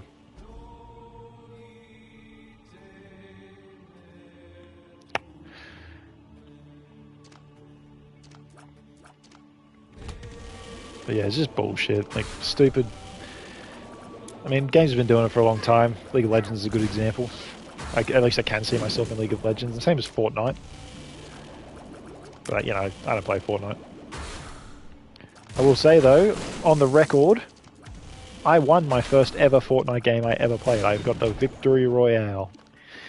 And the way I did it now, very clever. I used to think, because Fortnite was the first Battle Royale game I'd ever played. And I always thought about them as like, because PUBG was popular before then, if I remember the timeline correctly. I'll fucking die. I used to think, well, why don't you just sit on the outskirts of the map, don't fight anybody, and wait till the last second to jump into the fray, right? And like, that sounds really fun, you know, like similar to how I would play the Hunger Games if I was doing such a thing.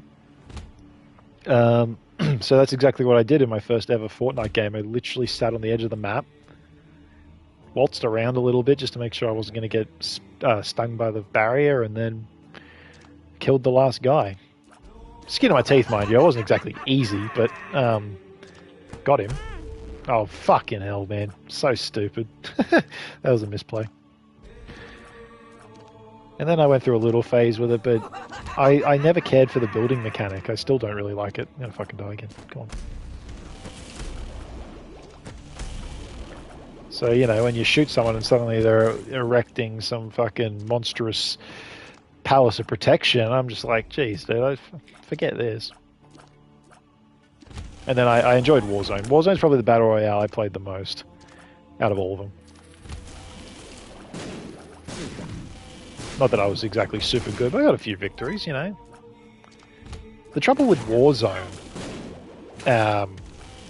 is it doesn't have the true randomness that I like in Battle Royales. Some people feel cheated if they don't get a good thing, which is why I feel like so many Battle Royales now have some means of like what Warzone did with the I don't need that. Like the loadouts. Jeez, I don't think I'm ready for Isaac. I'm gonna try though. Yep, that's a great start. I'm fucking gonna die immediately. See, the secret to this game is you want to avoid the projectiles. The projectiles deal damage, and when you take damage, you lose health. So when you lose health, you can die, and when you die, the run's over, and like that. So when you're playing this game, you got to be careful to not let that happen. Fuck me, dude, I'm gonna lose. I'm gonna try and charge my Yum Heart. This feels like a bit of a risk. Ooh, you are my friend.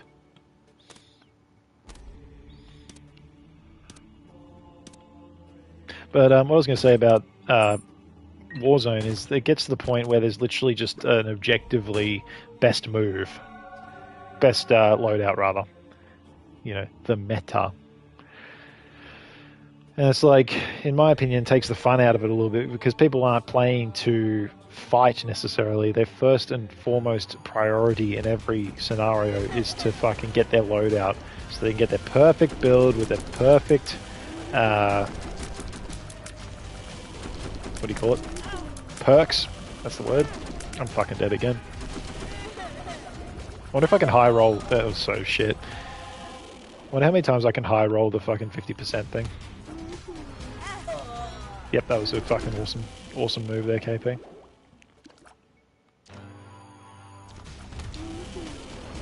Trying to keep the meat in the way of him is the plan now. Oh, the fat lot of good that fucking did me. About time. Oh, shit. Oh, it's brutal, man.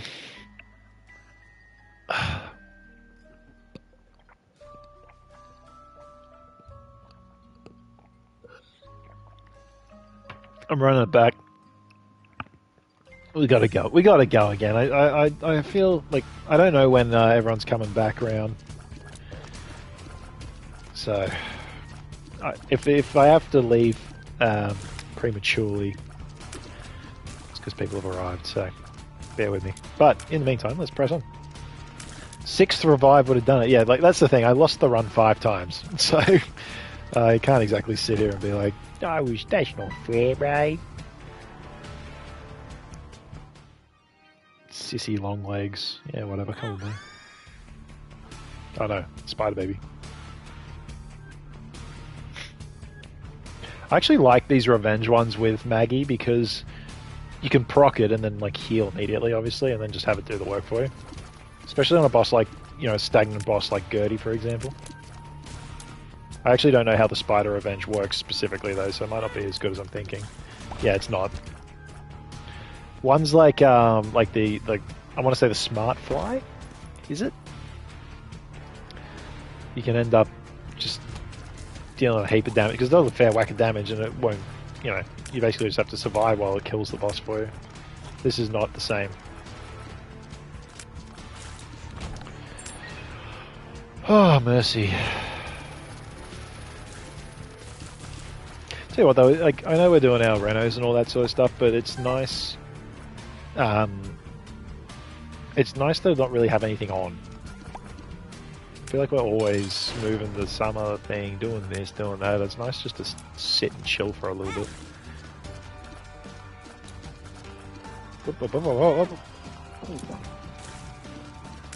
I'm a good player, I'm a good gamer.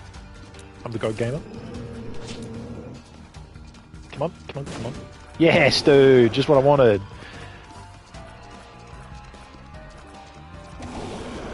Oh, skills. Right, next one is going to proc the TNT on him. Look at that.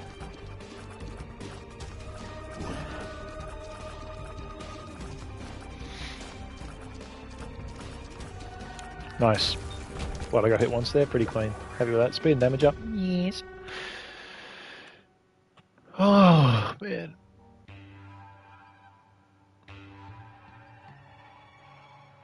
I still don't know what I want for dinner tonight, eh? Japanese keeps popping to mind. I would love just a big, like, chicken katsu rice bowl. But, like, I want the egg, like, you know, they... Not scrambled egg, but you know, like put egg all over the top of it? Oh, sign me up, dude. I feel like I've had so many carb-rich meals this week. I was saying before, like, I had that meal I mentioned with the meat and the potatoes, but I put it on a bed of rice for lunch on Thursday. I'm eating it. There's like, yeah, maybe like 70 to 100 grams of beef on top, and then the rest is just fucking potatoes and carbs. And I'm like, dude, I need to go run around the block, burn this energy off. It's so shit. I don't want you. I don't respect you as an item. Although I did put that to a solid gym sesh, I must say. The pump after that was good.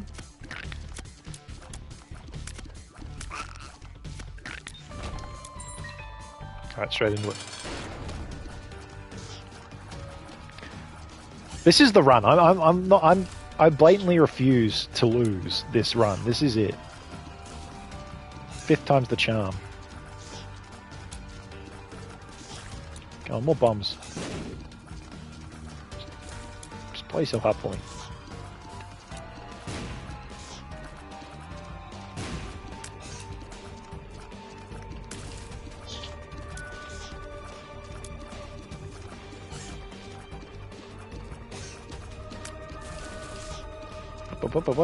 Bang. Oh, that didn't damage him, for the love of all that is good and holy in this world.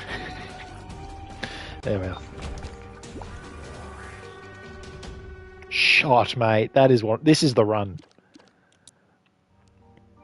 Bunch of soul hearts.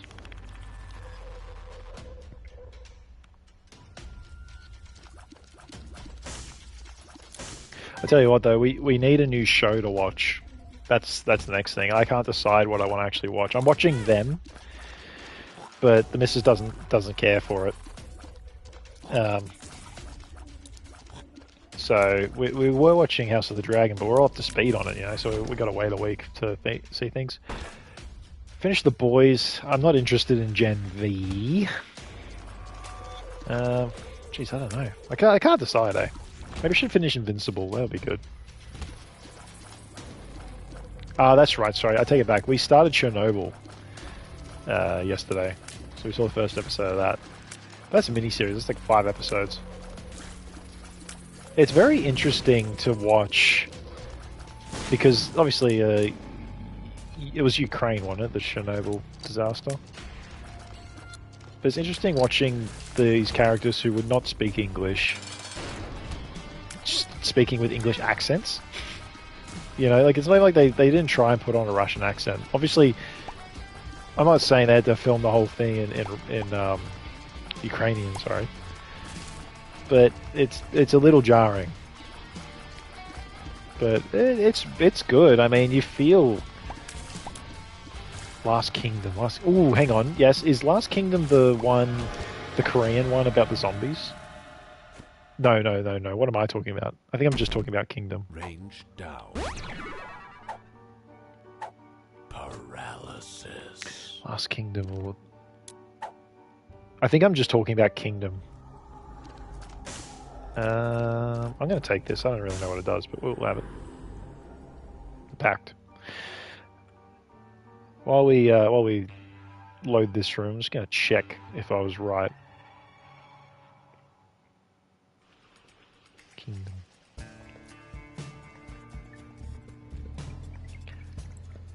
Yes, my mistake. You're talking about a different show. I could be down to clown. I didn't finish Kingdom. That was actually pretty fun though. Like, they're like 28 weeks later sort of zombies.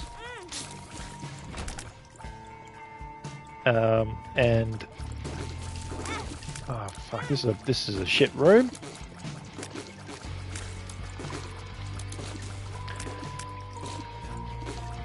What's the go? I'm trying to remember how it works. The king. It's set in Korea, and the king has become a zombie. is how it kind of starts, and his advisors refuse to acknowledge that he is a zombie. I'm spoiling, I guess, a little bit. So they're like feeding him people until eventually, obviously, all hell breaks loose and he gets out, or he bites someone and then the infection spreads. I think the zombies only, like, they sleep during the day is one thing. And it makes for some good sequences where, like, people are trying to, like, you know, they're working, like, there's been a fucking huge, like, a whole castle gets, like, destroyed by the zombies and everyone's dead inside. So then the cleanup crew, for want of a better term, comes in and they're, like, working on all the corpses and helping the sick and whoever's there. But obviously they're surrounded by corpses, right? And then as the sun sets, the corpses all wake up. And I love that sort of shit. It's good, intense. Like, because as the viewer, you know it's coming, but they don't. And you're just sitting there with dread, just waiting for the shoe to drop. Nearly went hitless there. What else? I don't know why. I don't remember why I didn't finish it. I think it just as I say that, like, I give it a good rating, but it kind of got a bit repetitive, or I wasn't very invested in the characters. Because they do, like, they kind of ham it up a little bit with these characters, but they don't really, like, oh, for God's sakes, this is getting messy. They're just kind of people, you know, there's not really anything too engaging about them. Yeah, The Last Kingdom. I might check it out. I'll look into it a little more. But I acknowledge the recommendation. No, that was a waste.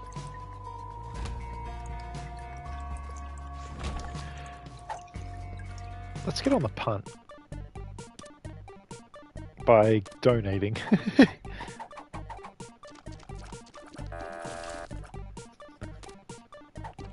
It's not working. I will actually donate. Oh, sick. Oh, that was good. Come on, middle one. Damn it.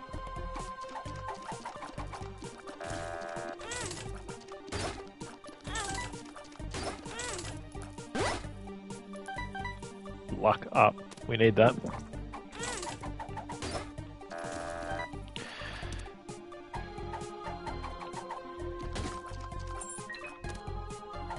Come on, give me the heart. That'd be good. Sick. Portable blood bank. I don't know if I need that really.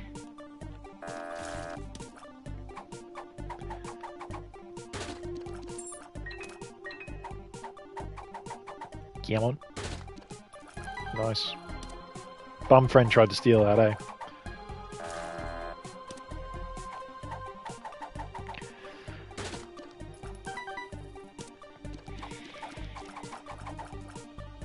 I'm waiting for the fly thing. That's why I'm still going. It's a bit less than riveting. Come on. Alright, whatever.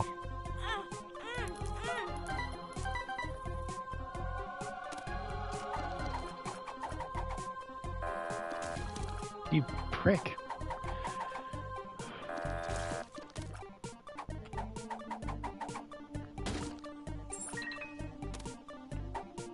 There it is. Come on, come on, come on, come on! Bastard. Alright. We're gonna give him one more chance than just nuking him. Okay, he paid out. We'll give him one more hit. Oh, now you want to show up. I like it. Yep, alright. See you, mate. Oh, don't grab that. Nearly a big mistake. But yeah, the Chernobyl miniseries has been enjoyable. As weird as that is to say. Bit of a miserable story, obviously. But it's been well done. I'll give them that much. They have to make it a show is my one thing at the moment. And I'm not sure to what degree the way the events are being depicted on screen happened in real life. Do you know what I mean? Like, there's a lot of emphasis, at least in the first episode, where people are just, like, blatantly ignoring that the reactor core could have exploded, right? And just ignoring reality. What is this? Damage up. Fuck yeah. and it's like frustrating to watch. But I'm thinking, like, were they like that? Is that how it was? I don't really know, because it certainly plays it up for drama. 2 coins, eh. But I'm also not so well versed in the whole incident as well, to begin with.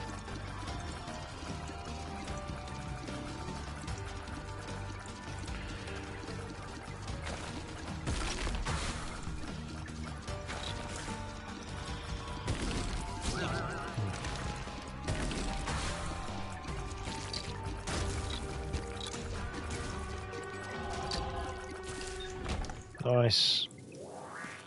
Nice. Was there anything I need to blow up? No, we're good. I'm feeling a little more confident about this run. Oh, this is the one. Danked out.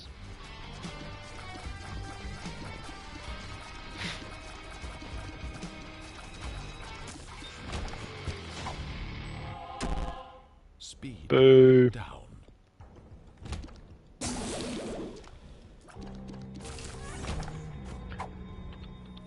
I found pills. Yeah, grab those up, bum friend.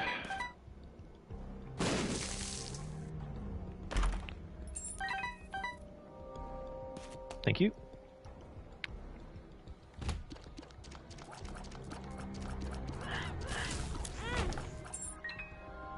I saw earlier someone said they could go with Zinger, and I gotta be honest, man, same. I don't know if I mentioned already, but I had the Zinger Gold Sauce like a few weeks ago. What do you call it? Not Zinger, sorry. Oh, what did they call it?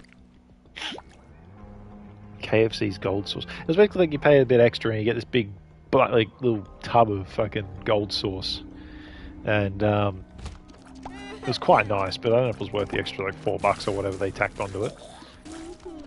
It's also like almost too much. Like, I'm not exactly a sauce fiend. Give me a little bit, but there was enough that I could have eaten it with a spoon, you know what I mean? Ooh, what am I doing? Get out of here. But I guess I'm getting hungry because I'm thinking about food a lot now. Where is you?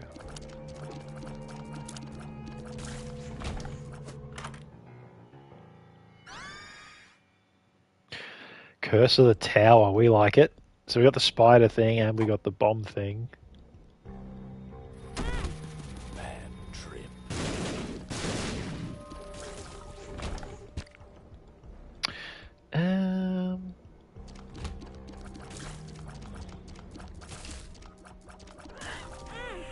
That's so annoying.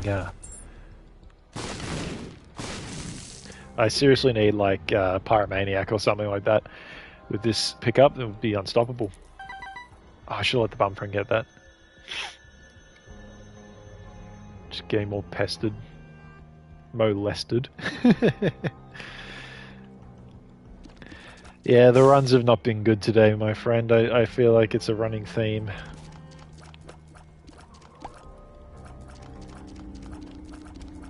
We're gonna just zip across it. Did I get the gold room? I did.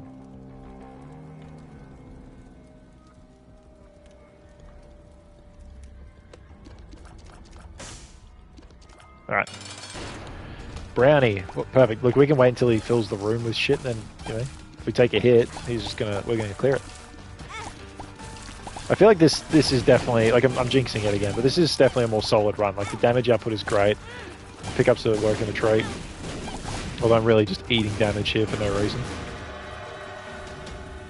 Another bit of health.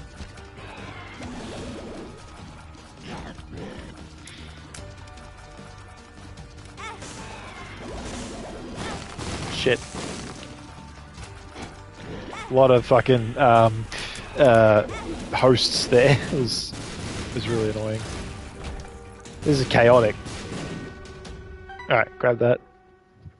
No drop, cool. I lost like, what, 5 hearts then? 6 hearts? Jesus.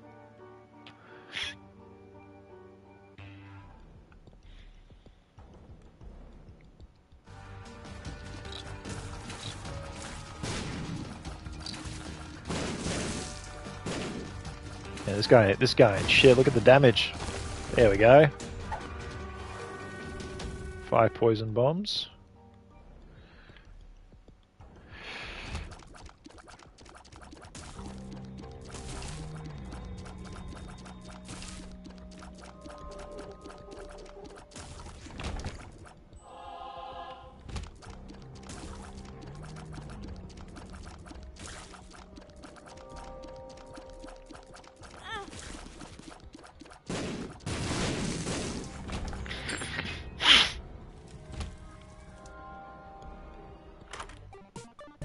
This guy again. See if the bum friend can sort us out with something good here. Ooh, that is a good little bum friend. Thank you.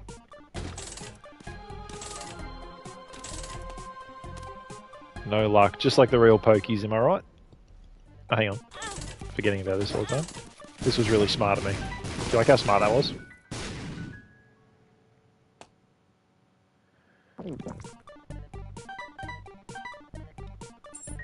Completely forgetting. I don't know. I don't know what this does, but I feel like it coincides. What's the word? Synergizes nicer than the other one. Tastes like burning.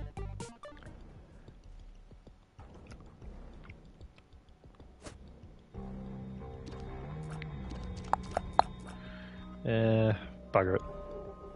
I mean, I could get a heap of coins out of that because of the...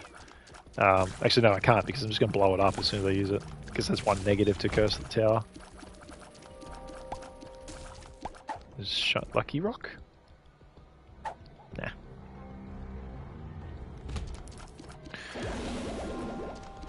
Whoop. Oh, it makes you find more bombs. Maybe I don't need that then.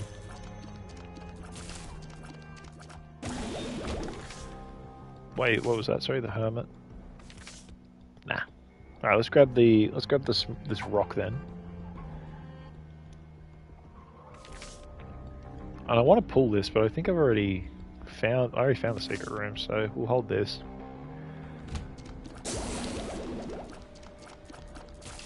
Wait, is it a secret room or shop that takes to? Oh fuck it! I don't know. I don't care. We're moving on. Get on the spikes.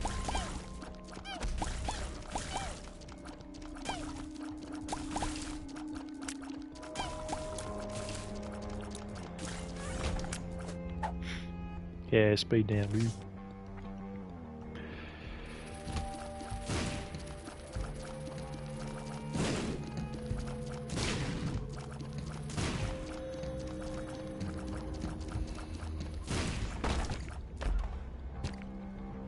So bad.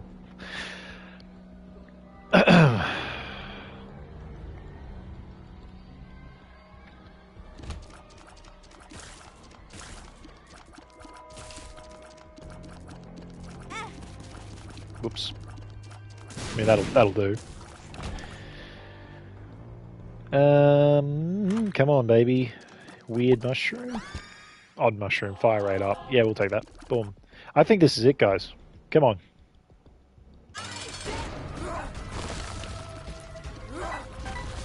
Oh, a little butcher bird's just landed on the balcony. Hello, fella. Dude, the other day... excuse me. I gotta get another drink of water. I'm fucking choking on my own spit. We saw a butcher bird. They have a little habit of they'll get their food and they'll like whatever they happen to have caught, and they'll put it up in like a fork of a tree. I mean, the butcher bird's only a small bird, so they get like insects or whatever, and yeah, they literally just park it up in a tree and then they'll eat it from there. And we saw a butcher bird fly up with a big fuck off stick insect, and it put it, it killed it, and it put the stick insect in the fork of the tree just out the front of our place. And I'm like, we're watching it eat its lunch. It's so cool, that it like is clever enough to do all that. Retro vision. Found pills. I don't know what that does, so nope, we're not doing that. Pick this up. I think he's gone now. Yeah, taken off. Realize there's no food here. Sorry, buddy. It was crazy. I mean, it literally like sucked the guts out of the stick insect. It was a bit gross. We were eating our lunch. I'm like, yeah, I don't want.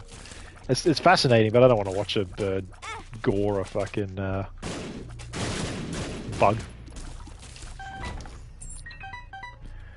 All right, bum friend, come on. You want to get this one as well? Nothing.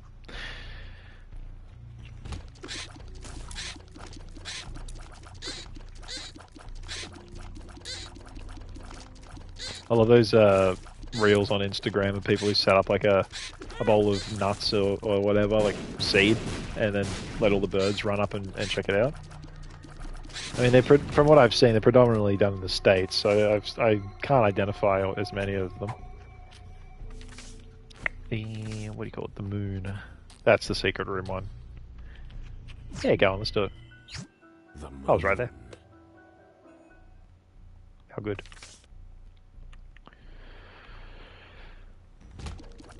But the one I could quickly identify was red cardinal and a blue jay.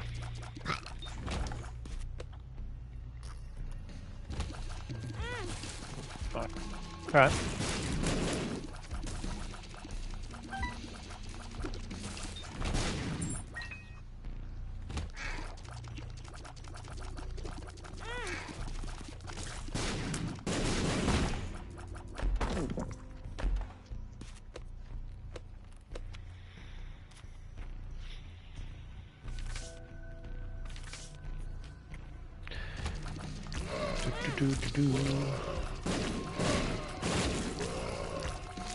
I remember to use my sun card if it's getting too rough.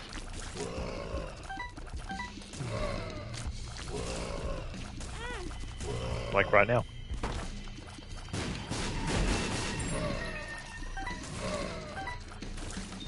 There we go.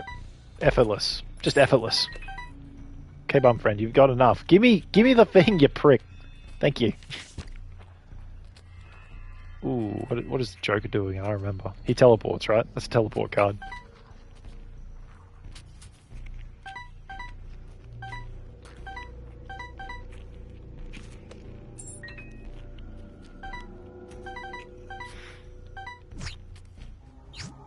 Ooh, to the demon room. This is the third run in a row. That we've got the multi-dimensional buddy. We'll take it. Oh my goodness, we will take it. Look at the damage on that. If I can pull that off, that's huge.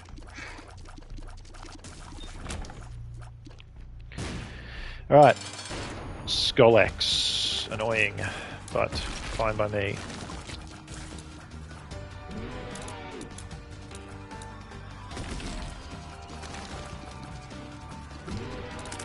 Stick your butt out, would you?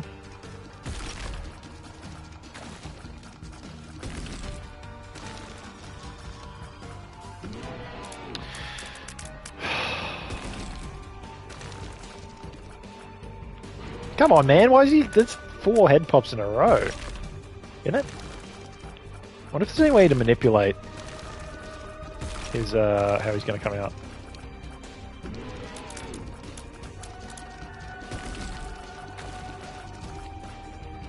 There he is. Come on.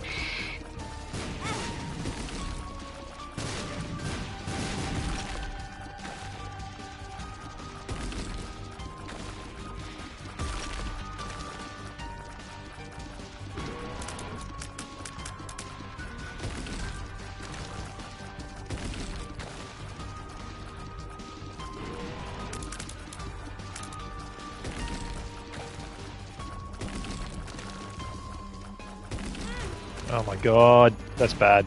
Come on, pop up.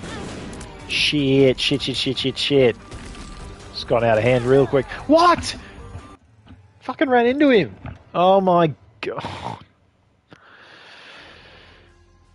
This is shitting me up the wall, guys. Up the wall.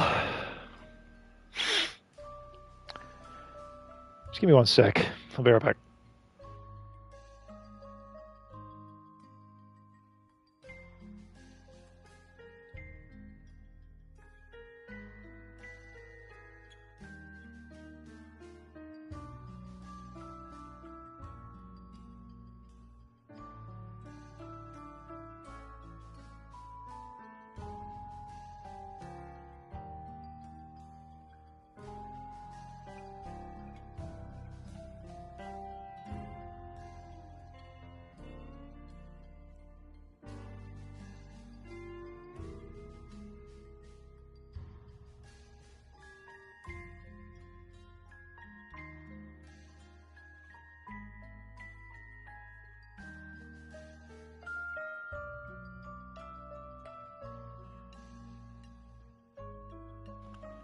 Alright, we're back. I've grabbed a packet of shapes. I'm just gonna have a handful, and then we're gonna do one last run, one last crack at this.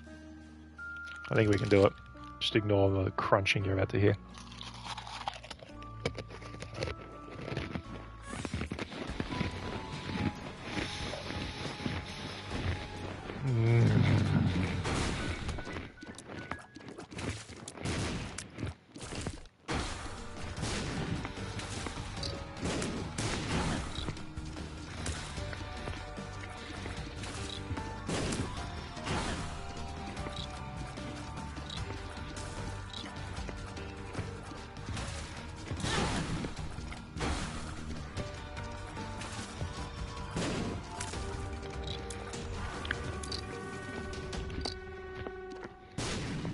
That was good.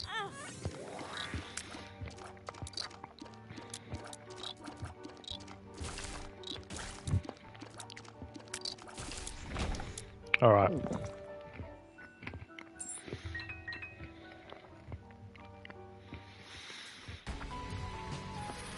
Thank you for bearing with me while I just chewed all that up. It was really good.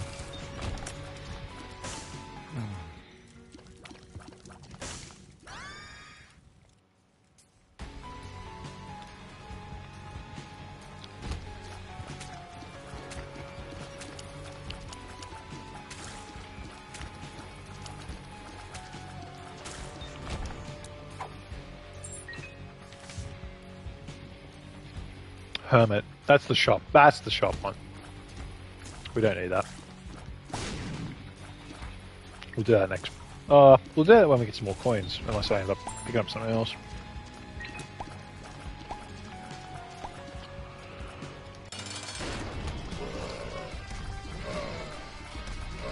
I tell you, I got a hankering for some some physical activity. I want to go like bouldering or something. I want to go climb something. So weird. I just feel like though, like my arms are still tired from the gym the other day. I probably need to give it a day or two to properly recover.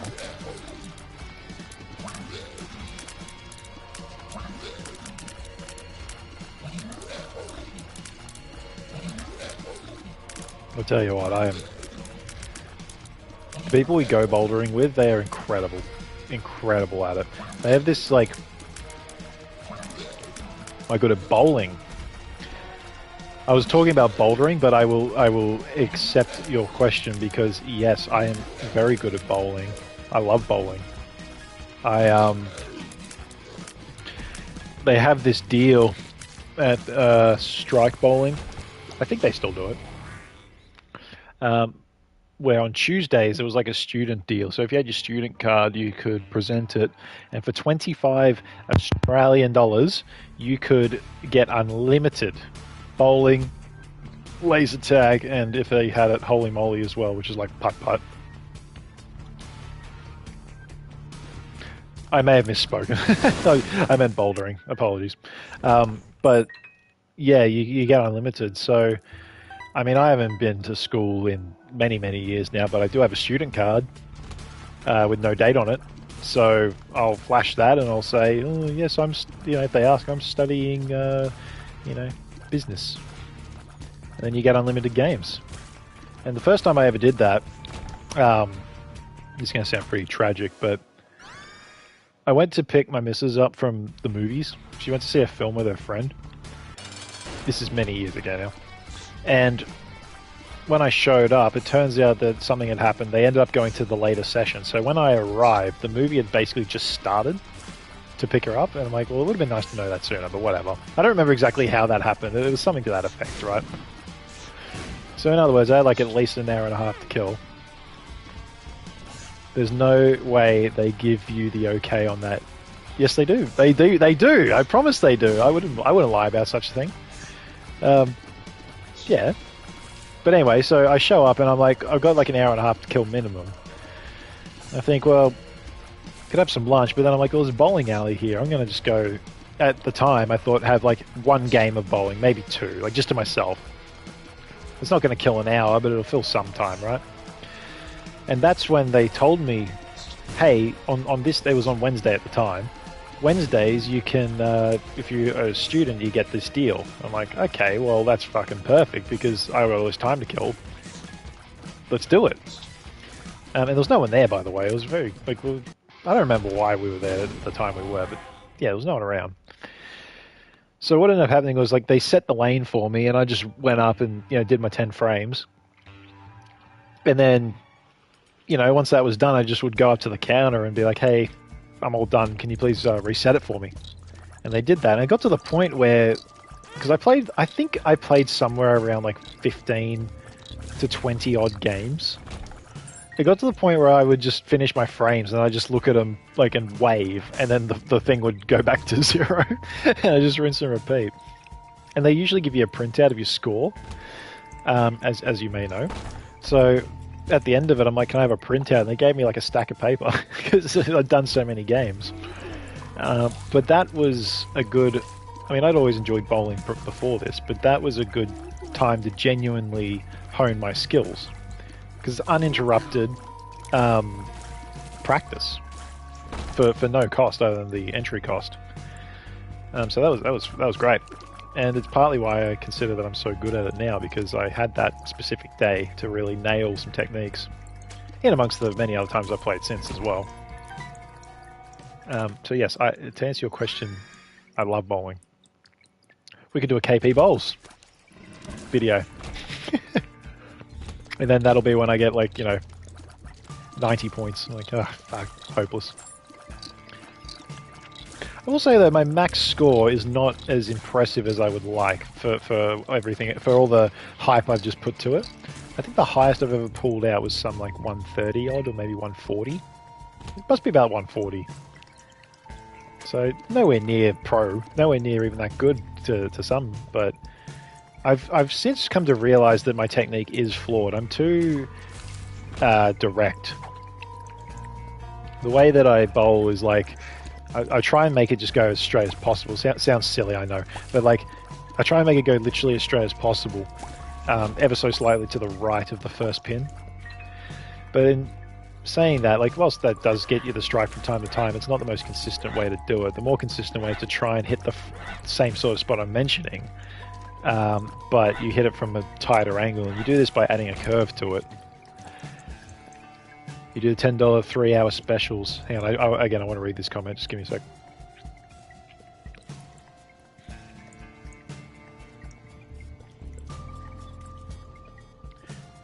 You do the $10 3-hour specials.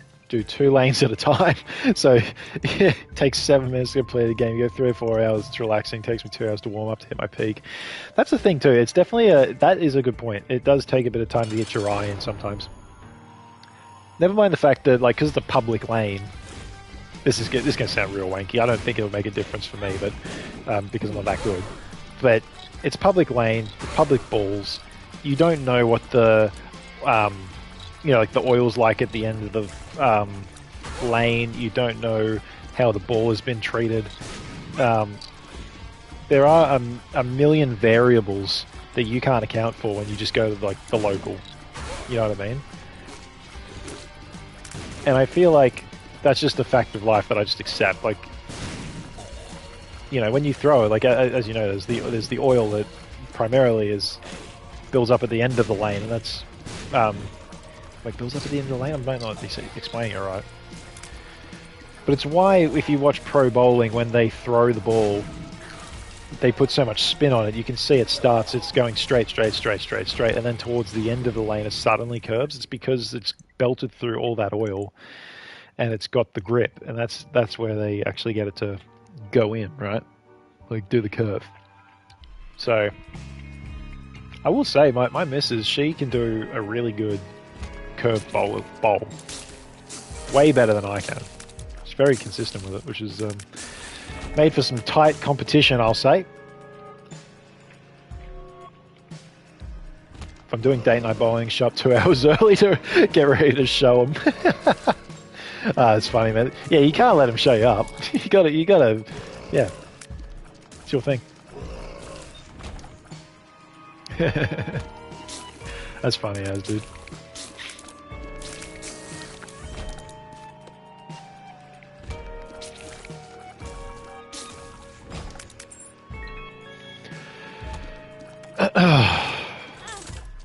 yeah, with regard to bouldering, which sorry, I hope I didn't sound like a prick when I was like, no, I didn't mean bowling. I just was acknowledging that it wasn't what I said is all.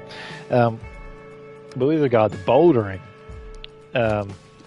just to clarify if anyone doesn't know what it is, it's literally like, it's rock climbing without the ropes. You don't go nearly as high, right? But the idea is that each wall has a bunch of different coloured rocks, and that each colour corresponds to, like, obviously a difficulty, but it's like its own path. So it's kind of like a puzzle that you do with your body, right? And that's where I think the most enjoyment is, because I'm not exactly a master of it by any means. I'm really can be quite poor at it at sometimes. Sorry, I'm just concentrating. But I like the puzzling element of it. It's good. But you get into these spots where, and this is where I say, the people we go with are much better, but there's certain tracks or paths you take where you kind of have to press yourself against the wall. And it's like a vertical wall, right? So you're like standing on this tiny, tiny, tiny little ledge, and you have to lean forward with like your whole body so you don't fall backwards off the wall. I've never had any success doing that. I really struggle to keep that position and then continue. This is a really annoying pickup, but I'll take it. I don't really have an excuse for it other than maybe because I'm quite tall. I find it hard to keep the center of gravity right to do it. I understand how to do it in theory, but I just never can pull it off. Let's see what's in this shop here. Sounds scary. Oh, look, I mean, it's look, injuries can happen, I suppose, but I must say I find rock climbing more frightening. But do I want this or not? I'm going to grab it anyway. Spider mod. Ooh. Well, remember you're there. Oh, that's handy.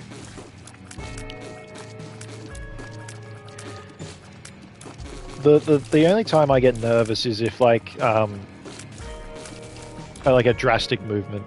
It's not always needed. Usually you don't need to really like jump or throw yourself. But if I end up in a spot where I think I need to do a more drastic movement and jump, it's like I really hope I'm going to catch it, because I'm not worried about falling. I'm worried about falling and like landing on the rocks on the way down. You know what I mean? Like getting caught on the wall a little bit. Does not look comfortable. A lot of people, though, at least that I've seen online, they fall back on the mat incorrectly, and that's how they'll break their ankle or their arm or something. Thankfully, I've not had to worry about such things happening to me.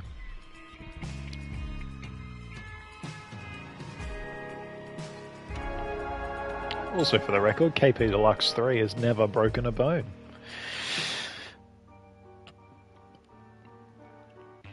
But I do like when you have to do like a hanging one.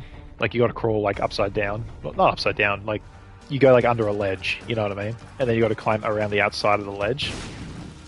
I mean, it's tough as fuck on the grip strength, but I find them the most satisfying. So you'll usually find me doing the easier of the paths, but on an overhang. Love it. You know what? I'm gonna see if the missus wants to go do it tonight. You got metal in your hand, broke a few bones in your day. Ow! How'd you manage to get metal in your hand? Was that like a work accident or what? I mean, if you don't want to share, by the way, no pressure.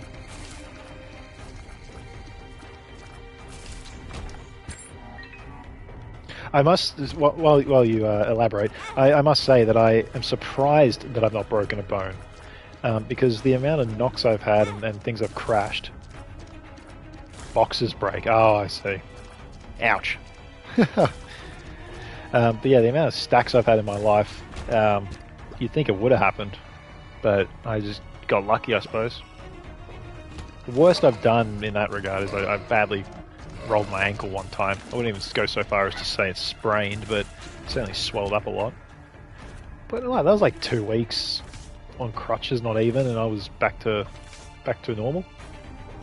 Where's the sun one? Sorry, I had it. There it is.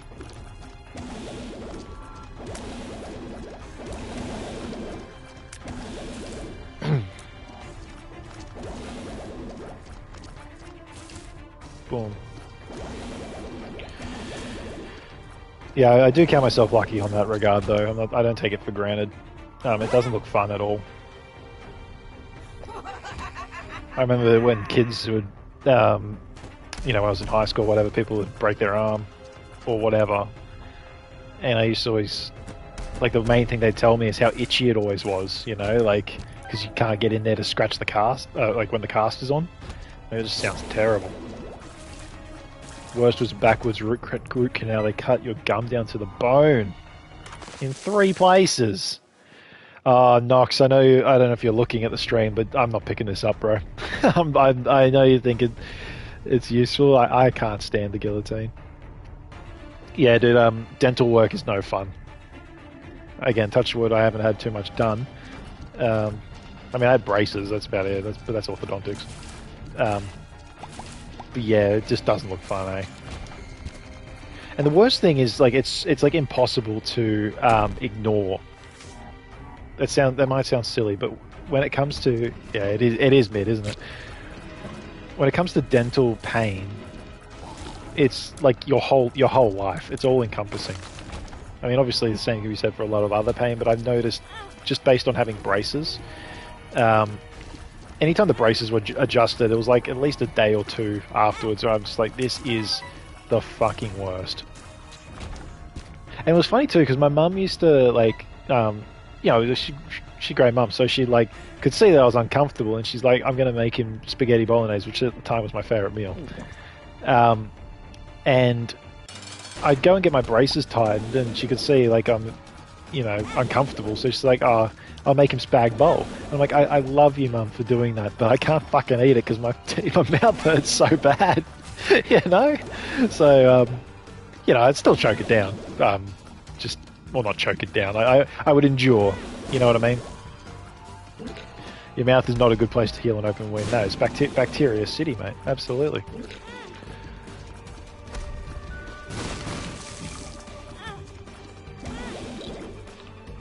Fuck, I really didn't want to have to use the sun there, but I'm just not dishing out the damage I desire here.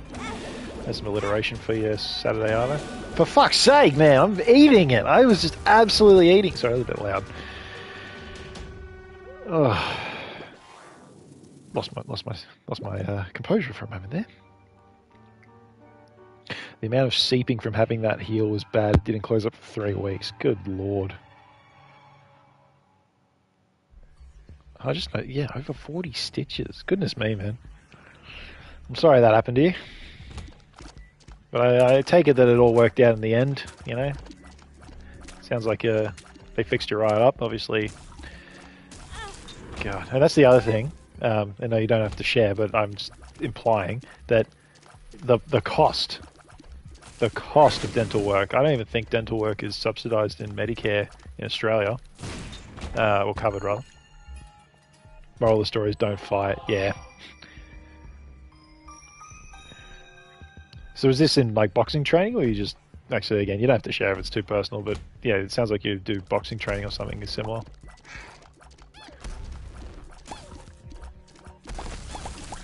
Or maybe not even training, you know, like actual fighting, by the way you're describing it.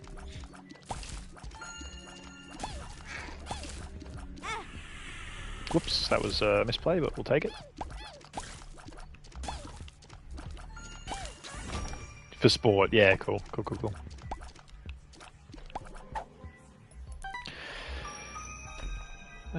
Whoops, that was the same room again.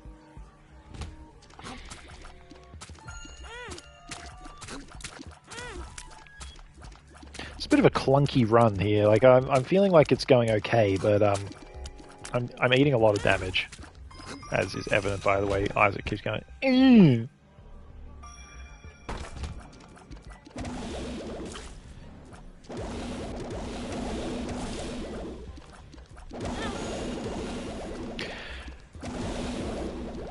I know we chatted about it on the stream already, but I was actually watching last night about, like, off the back of the McGregor fight, a video about how calf kicks made their way into the UFC as a more like predominant technique or attack. I thought that was quite interesting, actually. I didn't realize to what degree the calf kick was, how effective it was. Like I knew it would hurt, but the way they explained it was that they're kicking a specific spot, or they're aiming for a specific spot to damage the.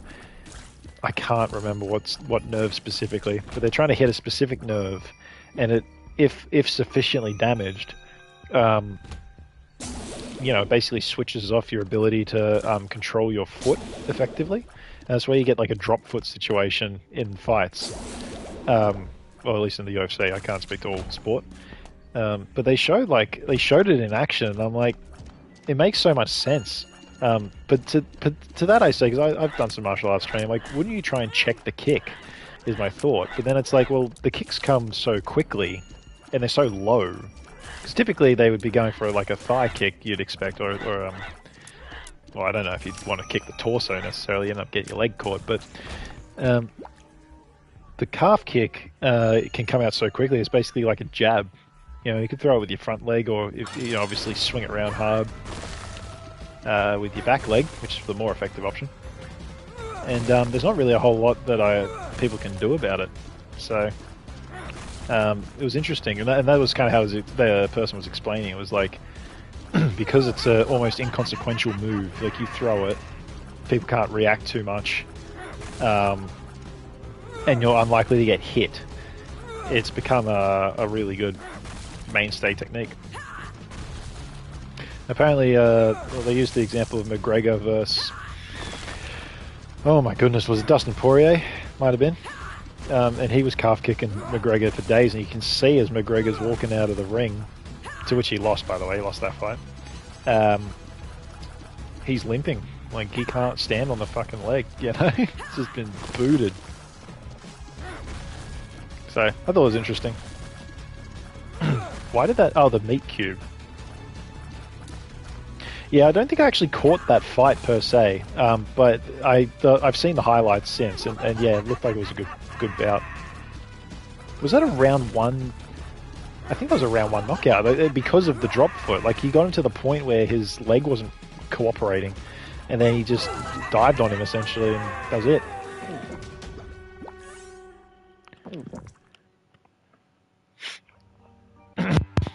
Anyway, I can't claim to have kept up with every single UFC fight ever.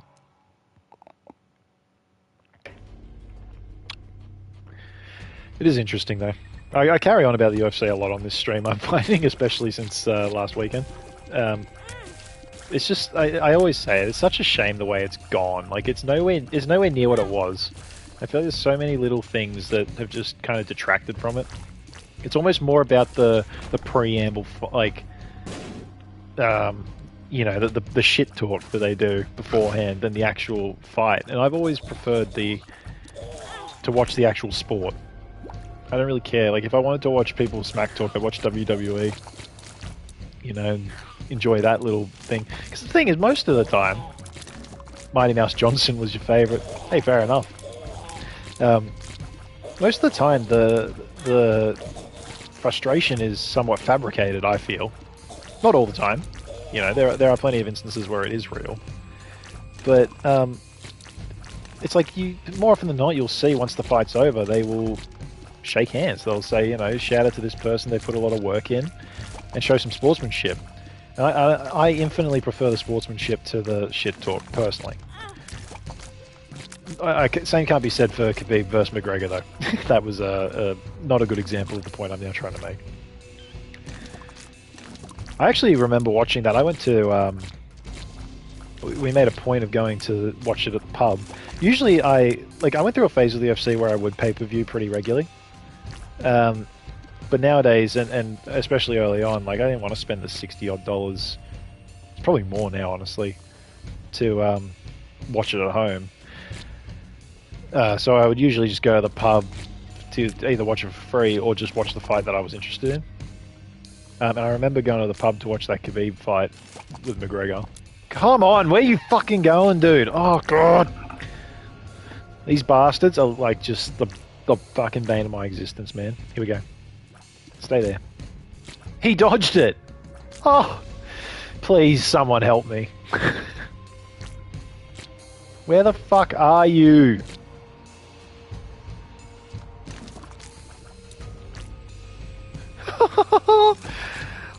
This is insanity! Got him. Jesus Christ. But yes, like I was saying, I enjoyed watching that fight very much. I thought it was refreshing, respectfully to Conor McGregor fans, to see Conor McGregor have to deal with something that he couldn't counter. In which this case was the way that Khabib would wrap McGregor's legs up, just completely removed his ability to stand up. How the fuck am I dead? Fuck it, one more. I'm carrying on about some stuff. I don't want to just drop it there, but this is the last run. I fucking thought I had way more help than that.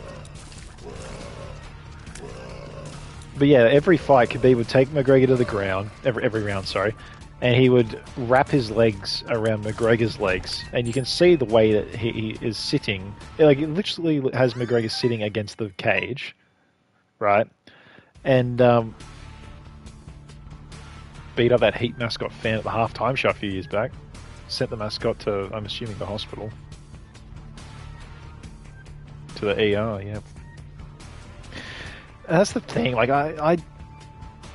this kind of feeds into what I was saying about I don't care about the smack talk because I appreciate the actual sport. But McGregor is a bit of a knobhead. You know, like he did what many people would not be able to do necessarily, whether it be through opportunity, mind you, because he's so marketable, so maybe he got more opportunities to fight than others. But like the double title, the two championships at the same time, how many UFC fighters can say they did that, right? Well, how many even just sportsmen can say they had something of that equivalent, right? So he really did it. And then he did that stupid boxing thing with Floyd Mayweather. That was a bit foolish. I don't know what he was thinking there. But then he just went off the rails. I might have the timeline wrong here, but the first time I really took notice of him going a bit loopy was when he threw that trolley at the touring bus, you know? And I remember thinking, that's completely over the top. Completely over the top. I'm going to sound like a fucking old man, like, right now, but in my humble opinion, as a sportsman, as a role model, people look up to you. Like kids look up to you. I got the gold ring. Where am I going? And when you carry on like a pork chop, everyone notices, and it's really not good. NRL, so National Rugby League, is notorious for this, and they've really gone to the nth degree to cut out this like bullshit that the players used to do. I mean, the amount of stuff, all they would do, they'd get on the field, play the game, but they'd beat the piss out of each other, as you would see, pretty regularly. And then on the weekends, they would go and get trashed, and they'd get so wound up and so full of themselves that they would do stupid things like, you know, get into fights, harass people. One guy, I can't remember who, but I think he played for the Sharks. He did the bubbler. And if anyone doesn't know what the bubbler is, we piss in your own mouth. So that was something. And they just act like absolute fucking, you know, dickheads, right?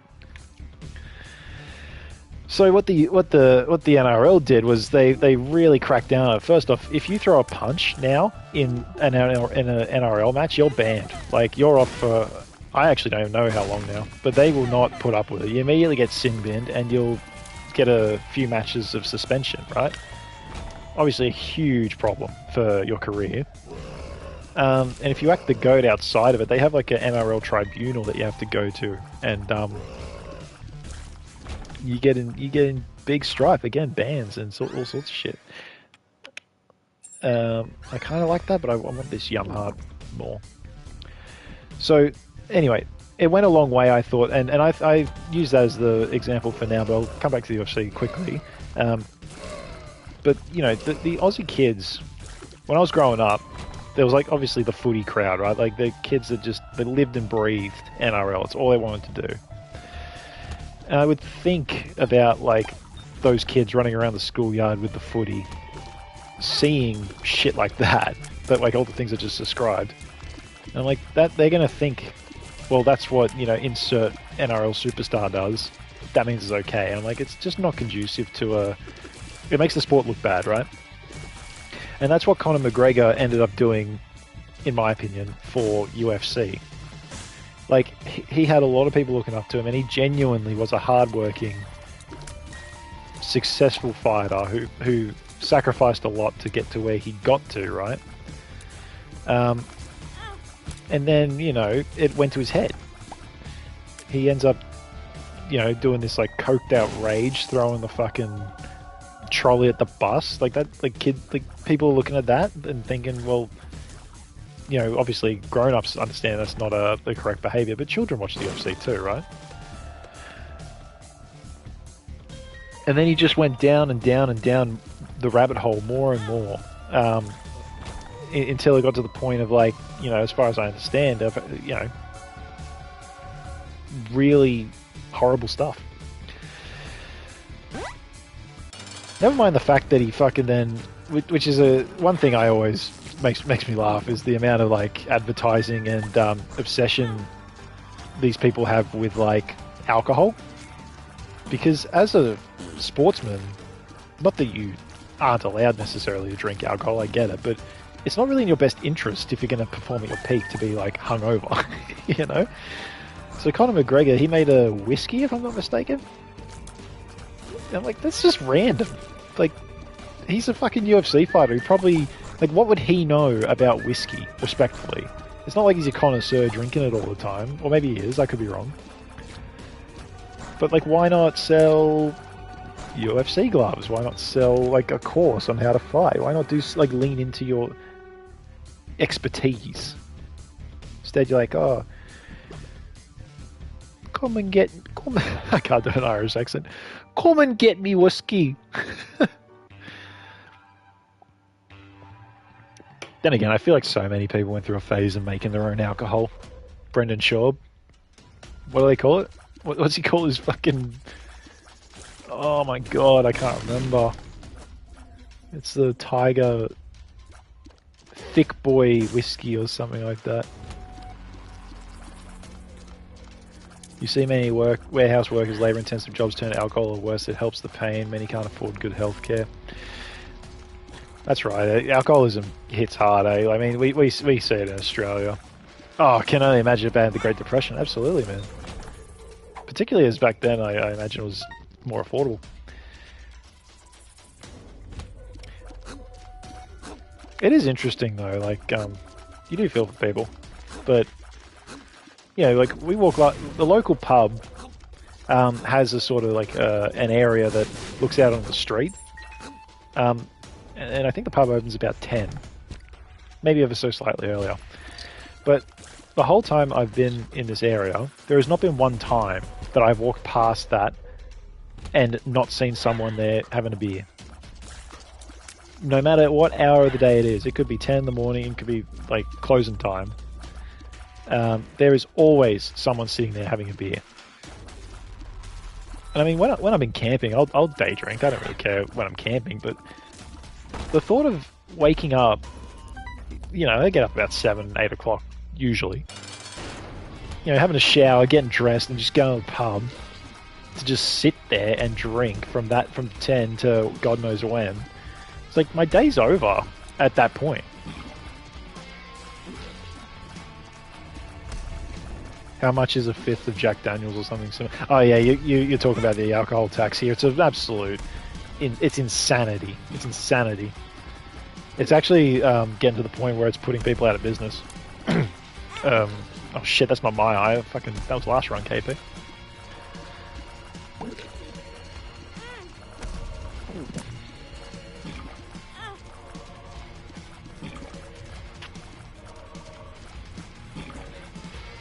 But you're right though, everyone's got their vices. The equivalent is 50 AUD.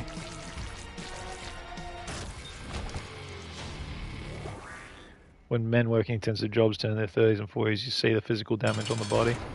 That's the thing, there is a shelf life to most of that labour work, right? Excuse me, sorry.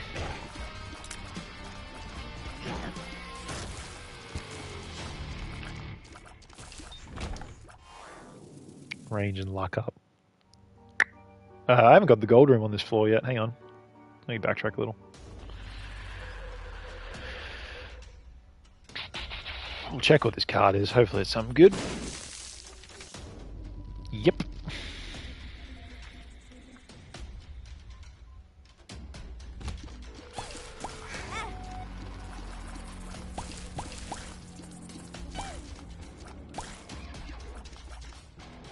Yeah, the taxes on the grog is insane.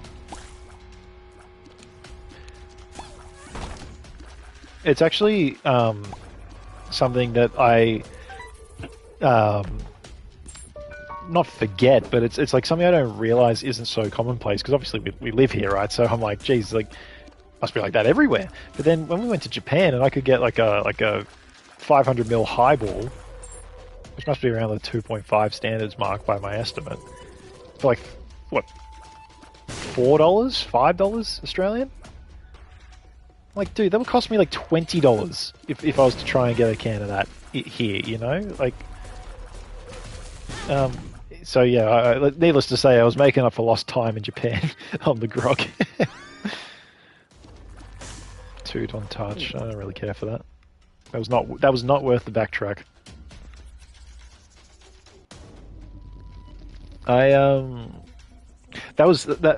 yeah, dude, Japan. It's interesting. Like, as a tourist, Japan, fantastic. I remember when I was there though, thinking, I love it, but it's also because I'm like a tourist. But I feel like living there, it's got to be tough.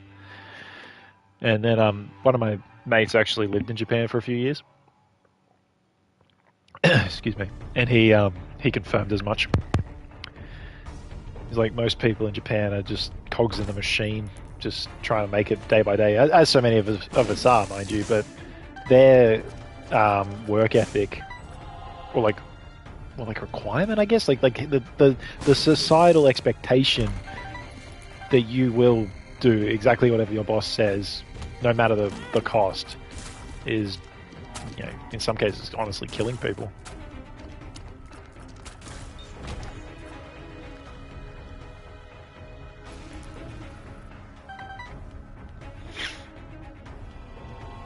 Crazy though, eh? The difference. You go like to any spot in the world, how different it can all be. I'm not even that well travelled, mind you, and I'm saying that. Wait till when I come back from this Europe trip, I'll be like, Jesus, look at how they do it here, look at how they do it there, everyone's doing that, blah blah blah. Really good. Game question, Nox. I have a game question. If I use the world card, will it remove my Curse of the Lost? Like, will I get the map? I feel like the answer is no.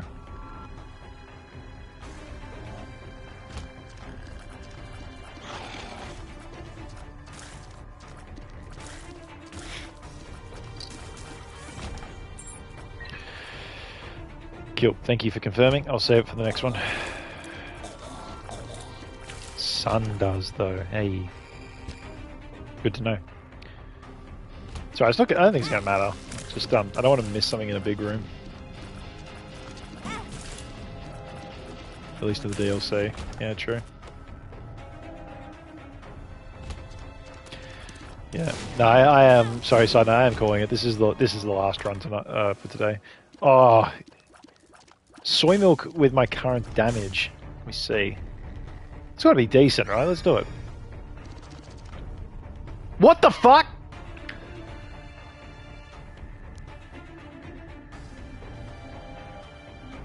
Brother, I am fucking pissed off.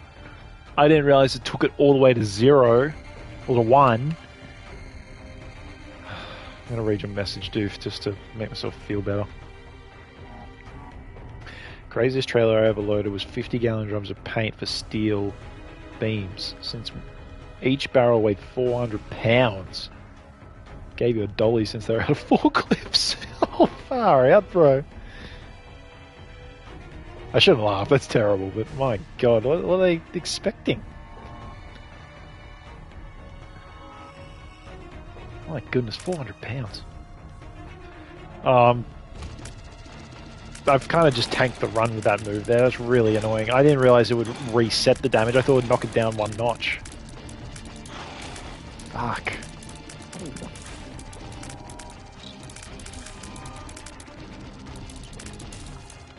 I do like their, like, oh yeah, we'll just have this dolly. I'm sure that'll fix it. Solution. What a joke.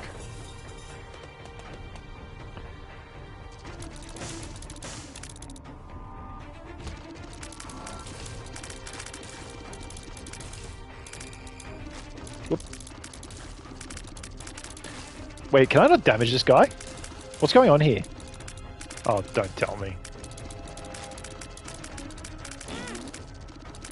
Can I blow him up? Okay, that'll do. Yeah, that would be a long night.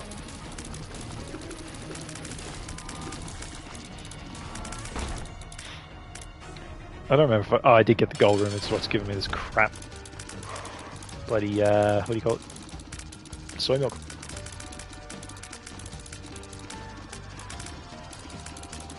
Soy milk divides your attack by 5, then multiplies your fire rate by 5.5. It's a slight net damage up, but yeah, not everyone's cup of tea.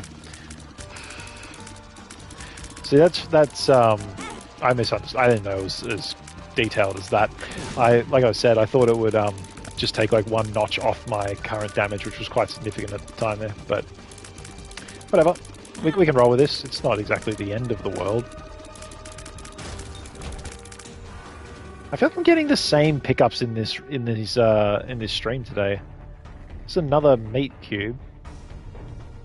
Here, that's what I wanted. Thank you. I knew I was coming back for something.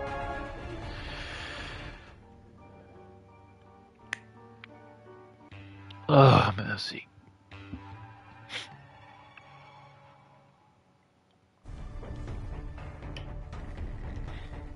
Another necropolis.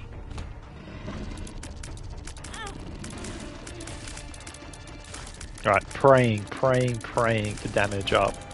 Any damage up would be nice.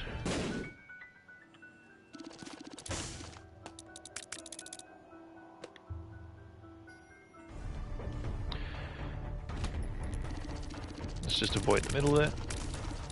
Oh, the horsemen always drop meat cube or ball of bandages. See, I told you, man. This is why I need you. You're my little dictionary of Isaac.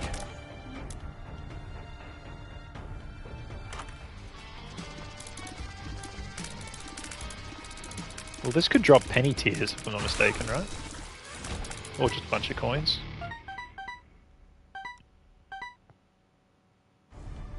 I had to stop playing also. First I got was Womb 1. Yeah, it's been a brutal day for runs. I'm glad I'm not the only one. Although it does suck. Oh, snuck that in there. See that? I quickly used the heart before the room ticked over. That was nearly a mistake.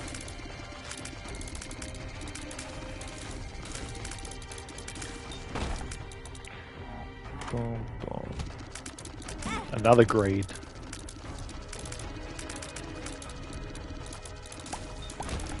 Oh, look at all that. Come on. There wasn't a shop on this floor, was there? That was the greed floor. Got 50 coins though, so let's hope we can get a shop later.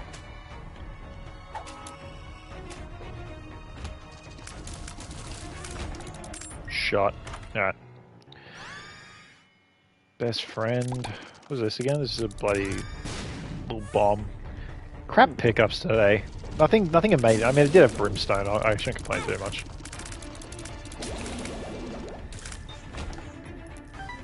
Insane strategy going point blank range. Yeah, it was I hesitate to call it a strategy. More just a misstep. I am trying to get the meat cube to do some work for me though.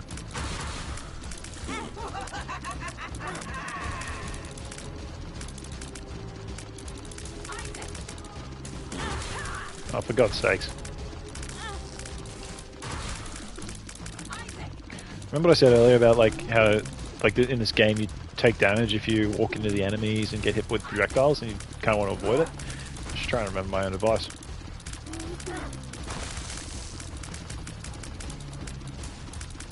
This little fly here is fucking annoying me, dude. Like, let them spawn.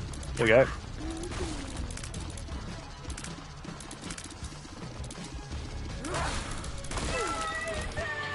Masterfully done. And look, I can't even get the heart. Can I? Yes. I don't want to do a boss rush.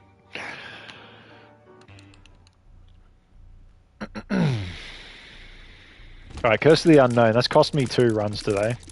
So we're just going to be very sparing with our health. I can't even remember what I was on before. I think I had 5.5 hearts.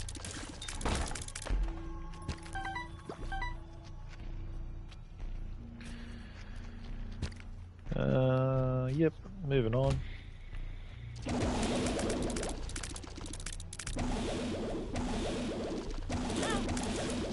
Cool, cool, cool. Cool, very cool. There we go.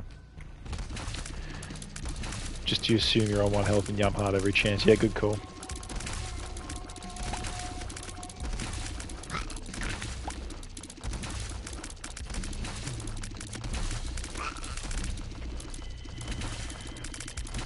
I don't know if I'm going to have enough damage to do this, like, finish this run. Unless I am, like, just the ultimate survival god. As I slowly wean my way through. Just make sure. Yep, bombs. I want to finish at least one, dude. Like, I can't be on a... Is this my 5th run today? I don't know.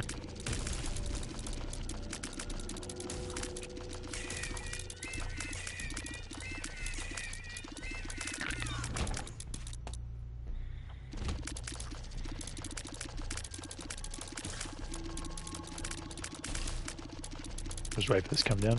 There we go. There you go. I at least had 2 hearts lower than full. Or maybe a little less, you know how it is.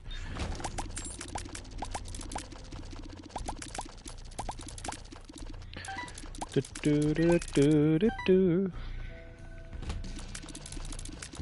Oh my god, is the Harry Potter show out yet? That could be something I could watch. I can't wait. I just know. It's all coming back to me as a kid. Oh. The magical world of Harry Potter. Now a HBO miniseries. Is it even HBO? It'd be so funny if it's not. We got to get the stone, Ron. If Voldemort gets the stone, it's over. Also, I love that, like, in Harry Potter, right? The Voldemort's trying to get, you know, he's trying to become all powerful, right? And like the strongest, smartest wizards in the world collectively just ignore that he exists. Like Harry literally encounters him in the first story, and they're like, "Oh well, he's gone." What? No, he's not, dude. Like, go deal with him. You know what I mean?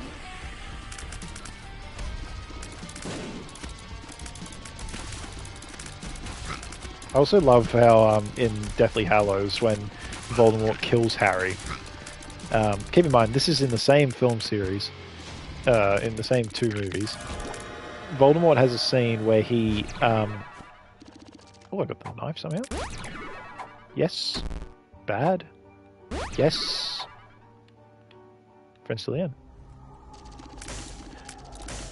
Oh, okay. Is the knife... The knife is better than the soy milk. I'm taking this.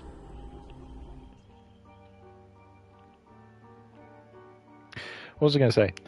So Voldemort shows in that movie that he can make a body float, a human body. Because at the start of the film, he has that chick, like the Defense Against the Dark Arts teacher, whatever, like floating.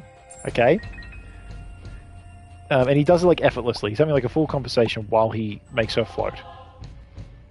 And when he kills Harry Potter, instead of floating his body along behind him like he did that lady, that random lady, he fucking makes his best friend, Hagrid, carry his corpse. Supposed corpse. I'm like, what a fucking sadistic man. It's so unnecessarily evil. And it always makes me laugh. I'm like, dude, did he just forget how to do his floaty spell? The range from the... Sorry, what's going on here? You see the knife's flying away from me? The range from the soy milk is making, like, even just a tap of it, like, launch that far. This is going to be a problem.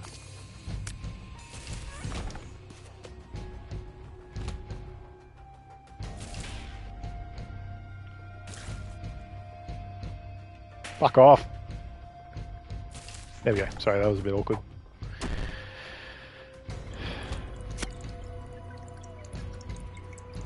Bow, bow, bow. Nice. Hitless.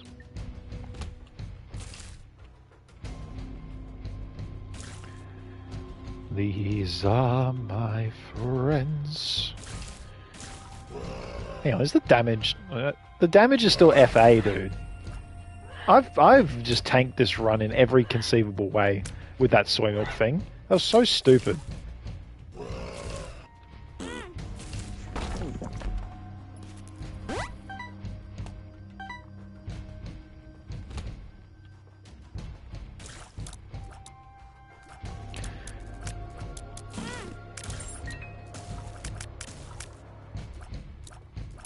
At least I can sit way back here with this and do it this way. Let's see how far I actually can throw it. At least to the edge of the screen.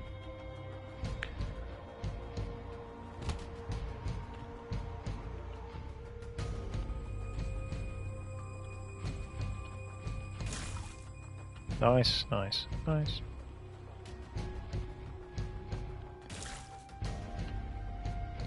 Harry, why does no one like you? It's because you bought all the fucking lollies on the train, you little idiot.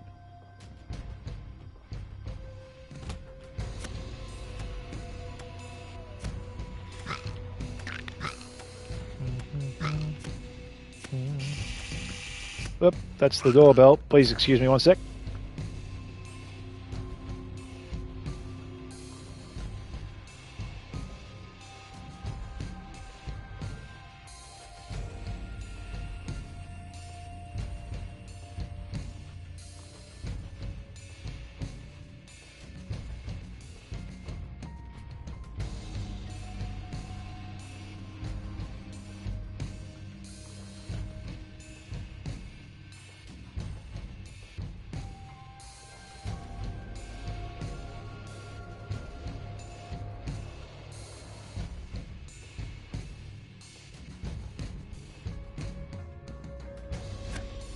I've returned, but I don't know if we're going to finish this one.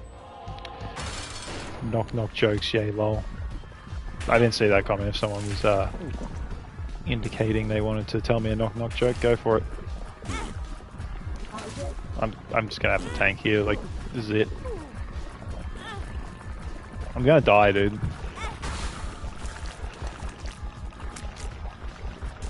Bugger it. Bugger it.